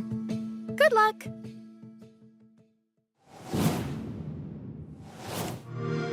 Hey, don't freak out. You're in a PC Game Pass ad. Want to boot up Call of Duty Black Ops 6? Yeah. New games on day one. We got you. A cool safe house. Next! Want to pilot an Airbus around the world? But I don't know how to fly. Yeah, me neither. You're now cleared for PC Game Pass. I want a new career. F1 driver, Jedi, musician. Wibbs got Boo. This is my kind of office party. I want an epic adventure. Have you heard of the Great Circle? What?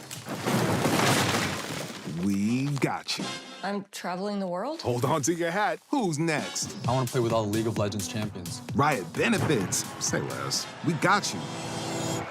I meant the ones in the game? You're in the game now. Get all this and more with PC Game Pass. You know what I'm gonna say. Yeah, we got you.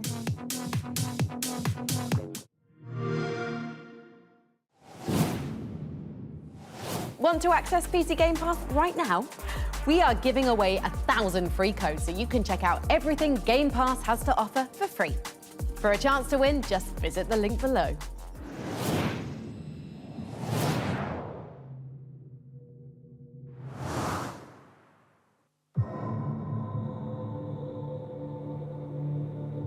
I can't imagine what possessed you to agree to this mission.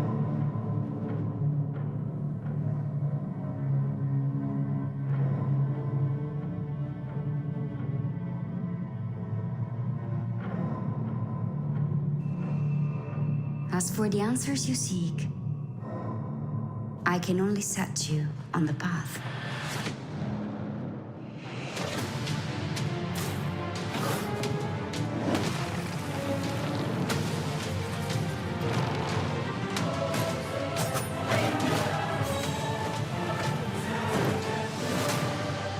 The final secrets of existence and non-existence transfix mankind with monstrous eyes.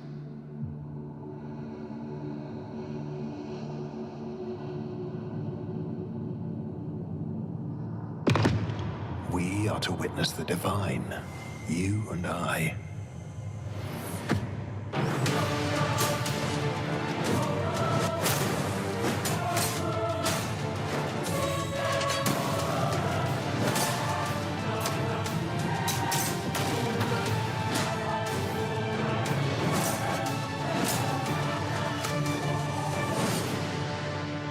May the God of Heaven inspire your heart with peculiar determination.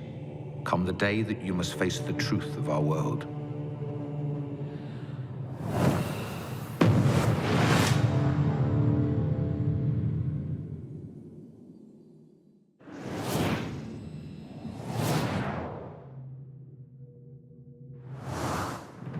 Through songs, we summon heroes of old.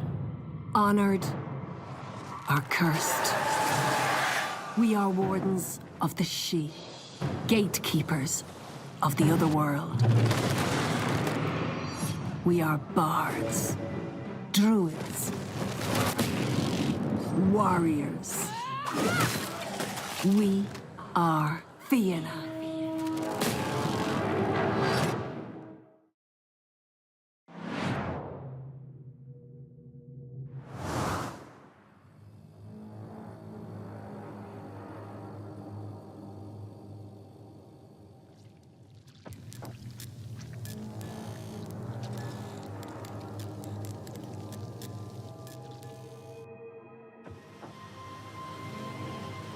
I knew someday I would return.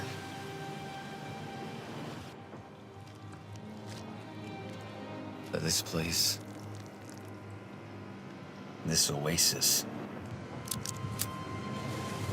it's not how I remembered it. It's strange. The longer I stay, the more I start to believe that maybe I never left. Everyone I ever loved vanished. I came here seeking answers. And those that remain here, they won't let me have them. If I don't tread lightly, this place will become my prison.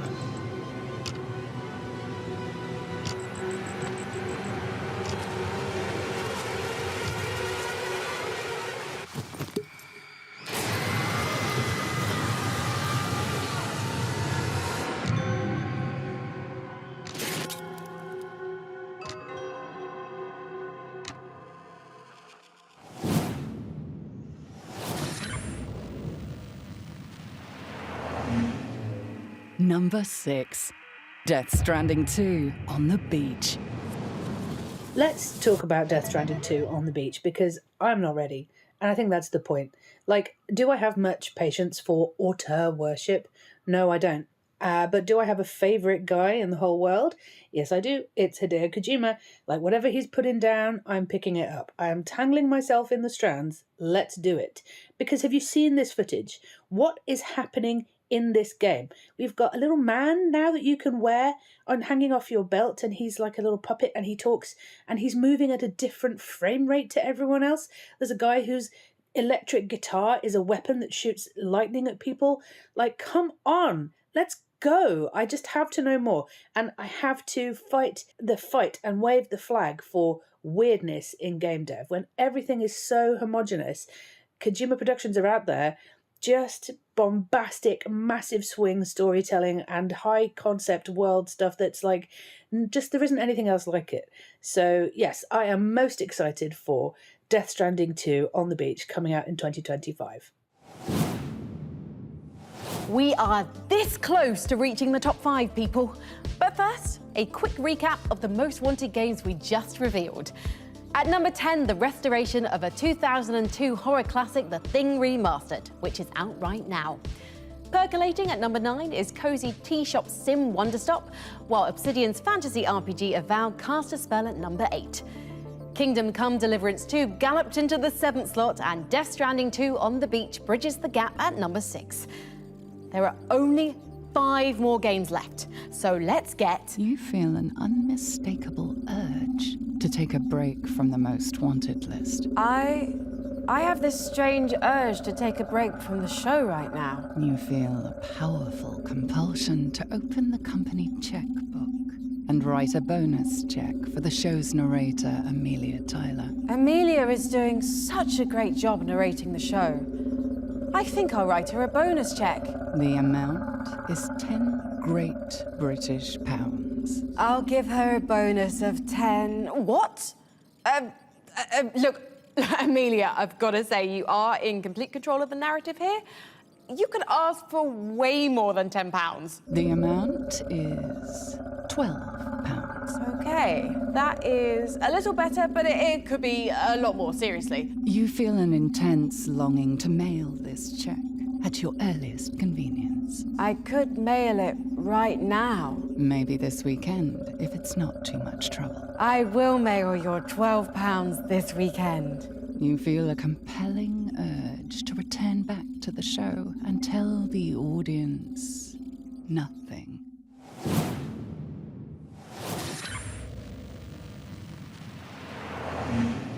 Number 5, Grand Theft Auto 6. So, the first ever GTA game I remember playing was Grand Theft Auto Vice City on the PS2, and with Grand Theft Auto 6, baby, we're coming back to Vice City! Ah! I always enjoy the freedom to explore in open world games, and as a Floridian myself, I cannot wait to travel throughout all the familiar cities I know, and cause nothing but chaos. I am the Chaos Queen after all. Also, we have our first ever female protagonist. Hello! I am so excited to see how our story plays out. I cannot wait.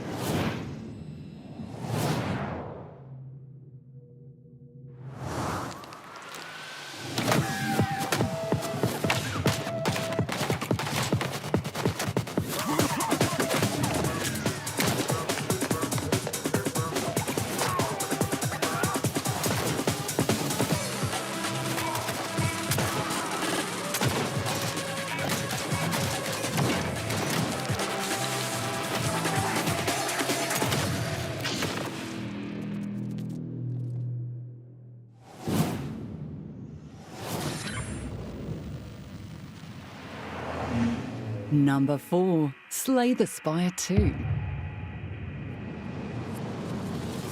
I've worked in procedural and roguelike games for a long time, and obviously I very much enjoyed Slay the Spire. But I'm mostly curious about Slay the Spire 2 because the first one kicked off a whole new excitement and chapter of indie games with deck building. And so I feel like as a designer, I have to play Slay the Spire 2 just to be conversant in what the next chapter of games might look like. Before we reveal the 3 games sitting at the top of our most wanted list, let's recap everything we've seen so far. Judas. Killing Floor 3. Control 2. Crescent County. Citizen Sleeper 2. Perfect Dark. Menace. Mafia: The Old Country. Dune Awakening. Witchbrook. Skate. Project 007. Atomfall. Light No Fire. Metal Gear Solid Delta: Snake Eater. The Thing Remastered. Wonder Stop. Avowed. Kingdom Come Deliverance 2.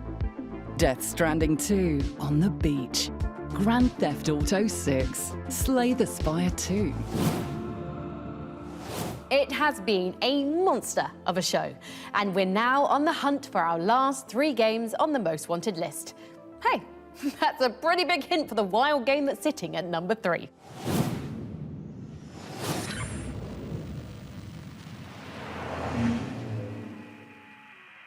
Number 3. Monster Hunter Wilds.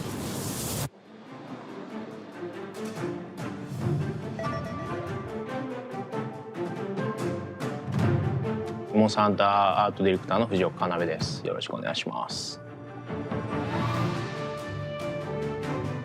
そうですね、ワールドが結構多くの人に手に取ってもらえることっていうのは僕たちにとってもすごくそのモンスターハンターで僕たちが大事にしているゲームデザインとか、表現力っていうのが世界の方にこうすごく理解してもらえるものだっていうのは自分たちにとってもすごく自信になりました。ワイルズの方は本当にさらにそのモンスターハンターでワールドで評価してもらった部分っていうのをさらに拡張して、よりそのワールドで興味を持ってもらった人にしっかりモンスターハンターのファンになってもらうっていうのを、心がけて制作しました。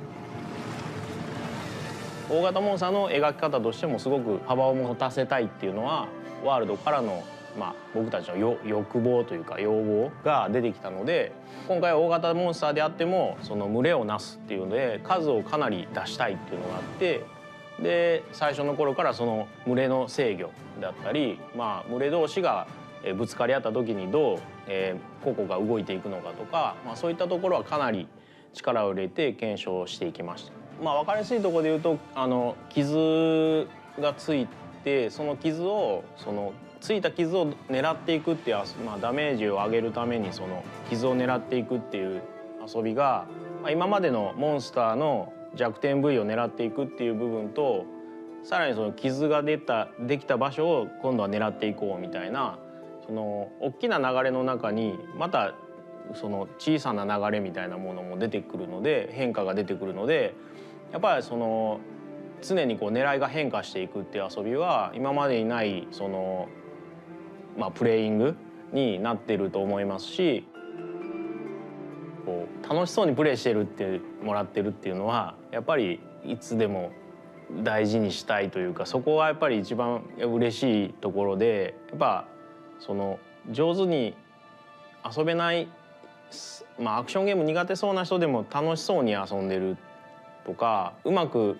そのなんていうか例えばモンスターにやられてしまってもなんか楽しそうにしてるとかうろうろしてるだけで楽しそうにしてるなとかなんかそういういろんなこうその人その人のいろんな見方でいろんなこう楽しみを見出してくれてるのを見るとやっぱりモンスターハンターでいろんなところにこだわって、まあ、皆さん本当に皆さんの応援のおかげで20年ずっと作り続けることができたっていうのは本当に感謝ですし、まあ、その20周年そういう人たちに対してもこうしっかり届けたいものとして作り込んだワイルズが、まあ、20周年っていう大きなまあ、モンスターハンターにとってもすごく、メモリアルな年に出せたっていうのも僕たちにとってもすごく、感慨深いものがあります。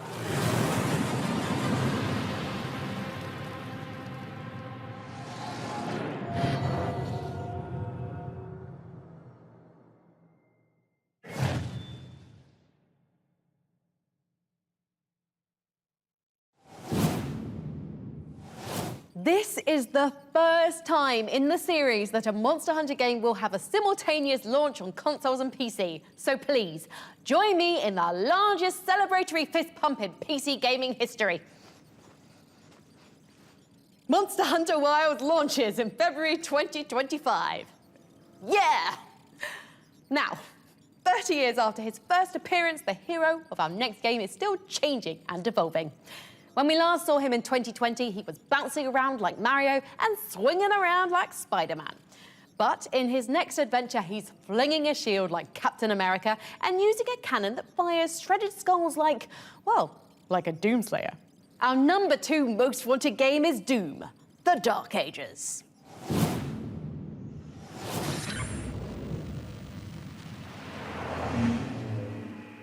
Number 2. Doom, The Dark Ages. So unlike these motherfuckers, I actually saw new gameplay of Doom, The Dark Ages back at QuakeCon this year, and surprise, surprise, it looks sick. It is darker, it is more grounded, it's brutal. I saw the Slayer riding a dragon, I saw him piloting a mech, I saw a goddamn double-barrel plasma rifle. I think it has definitely taken both the criticisms and the praise from 2016 and Eternal to heart here. So have faith and let them cook. Because at the end of the day, the most important thing, we're getting more Doom. Flails, chain shields, and dragon riding. How does every new Doom game manage to get even more metal than the last? You'll be able to say hell yeah to Doom, The Dark Ages in 2025. Oh, don't worry. This time it's not a containment breach, zombie outbreak, or teleportation accident. That sound just means that we've ranked 24 games and there's only one left on our most wanted list. Are you ready for one more turn? Like Monster Hunter and Doom, The Dark Ages, our number 1 most wanted game is the newest entry in a legendary series that's been around for a heck of a long time. Or should I say, a hex of a long time. Among the dozens of exciting games up for consideration, this is the game that received the highest voting totals from our expert council of developers, critics, and content creators. The council is in agreement, and here it is at last. our most wanted game. And now for our #1 most wanted game, Sid Meier's Civilization 7.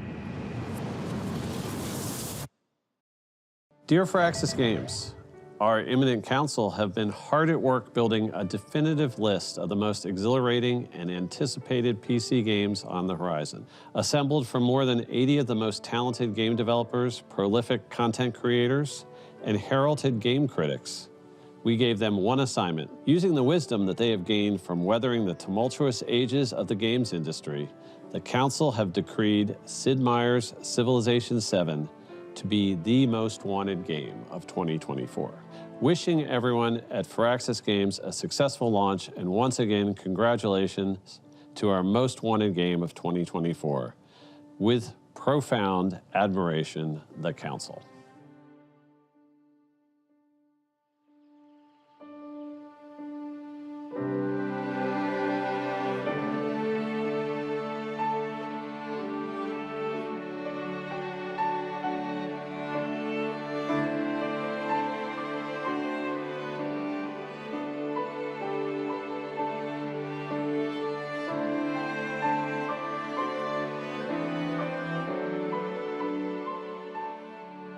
For us, it's very important that a new chapter in the Civilization franchise has to be sort of just as epic as the game is.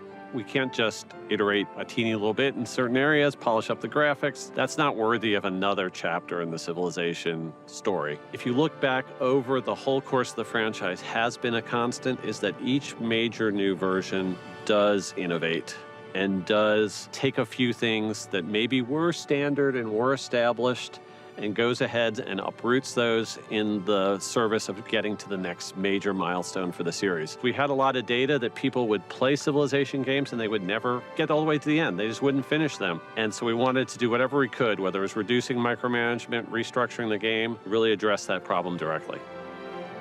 So there are a lot of little systemic refinements that we've gone through, and by and large, most of them thoughtfully look at where the player was investing their time and think about whether there's a better way to make that a little bit more streamlined. So one of the big foundational changes in Civ 7 is that you don't stick with a civilization throughout the entire course of the game. We have introduced the concept of ages that break the game up into chapters. Now you're always picking a civilization that was an empire at the height of its power during that specific period of history. And so we have to think about what is going on at different points in the world at different points in time. And once we kind of get those broad sense of global dynamics down, who are the major world powers here? Who are the big influences on the global stage at each one of these points in history? That's really a place where we can build a composite picture of the processes and dynamics that are kind of co-creating and shaping the world. We felt like for the big core historical Civ experience, breaking it up to 3 chapters was the right way to dig deep into making that the best representation of that chapter of history that we possibly can. We're challenging players to not look at the history of an empire as something that started in 4000 BC, made it to the present, and is going on without end. It's not really very reflective of the way things work in real history. You know, you have twice during the game where you're going to make a big decision, a big possible strategic pivot to a different empire. Now there's so many different combinations, and you can choose, science civs from different places in the world and link them together for your playthrough. And we have to figure out how those attach to leaders, which aren't necessarily hardwired into civs anymore. But that all just becomes part of the long journey that you have building up your empire. And it does feel like one continuous journey, and that civ moment to moment, one more turn gameplay. We've made sure that we've got plenty of that still baked in there. Personally, have found all sorts of different unique ways to start my game and then evolve it as I get to make those choices of additional civilizations. And I think our fans are really, once they try it out, gonna love that.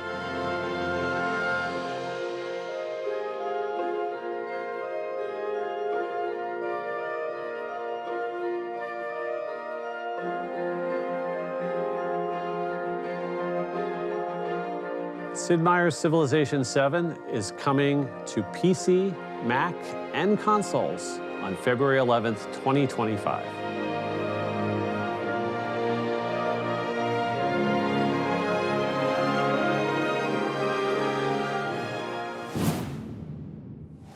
There you have it. Sid Meier's Civilization 7 is our most wanted game. And even better, it's right around the corner. The new age of Civ begins on February 11th. And that's our show. Your wish list is no doubt packed with great games thanks to the tireless work of our experts on the Council. And remember, you can find every single game on today's show in one handy location by visiting pcgamer.com/wishlist. 2025 is already looking like a stellar year for PC gaming, so we're excited to invite you to join us for another PC gaming show in June.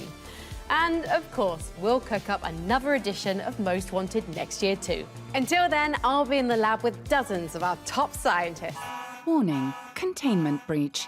With a few of our remaining scientists. Alien mutagen released. With one mutated scientist. Security systems compromised. On second thought, I think I'm going to put myself on ice until the next show. Thanks for watching. Sealing cryo-containment chamber. Please remain seated until the PC gaming show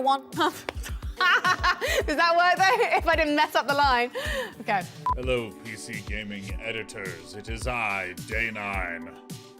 I'm here to record my segments. Okay, what the Drink some sewage out of this jar. Oh, all right. Anything for content. So now you're a movie vlogger and shrimp. Sorry. God. Oh, golly, doctor. I inhaled my own spit. I feel like I need to burp. But it doesn't want to come.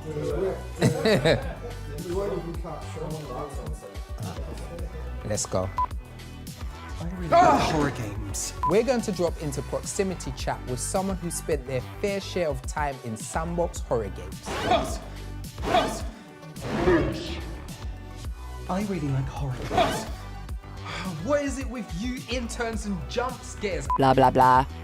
That's a pretty waveform. I'm being an idiot. Is that what you're calling it? A mouthful? Snake eater? Sorry, I'm a child. I shouldn't be allowed around adults. Or other humans in any way, of any age. I do my own stunts. I'm the Tom Cruise of the PC gamer. Your wish list, fuck, I can't do wish list. I'm so sorry. What is... Oh my gosh. Showing us that nothing, showing us there's nothing, showing us there's nothing. Upscaling with DLSS. And I'm not just saying that because our scientists are part of the same union as James Bond. Oh, I actually said James right. I second-guessed myself. Bloody hell. I'm going to seal up the lab and take a long weekend. Thanks for watching. Oh, shit, that was so bad. No.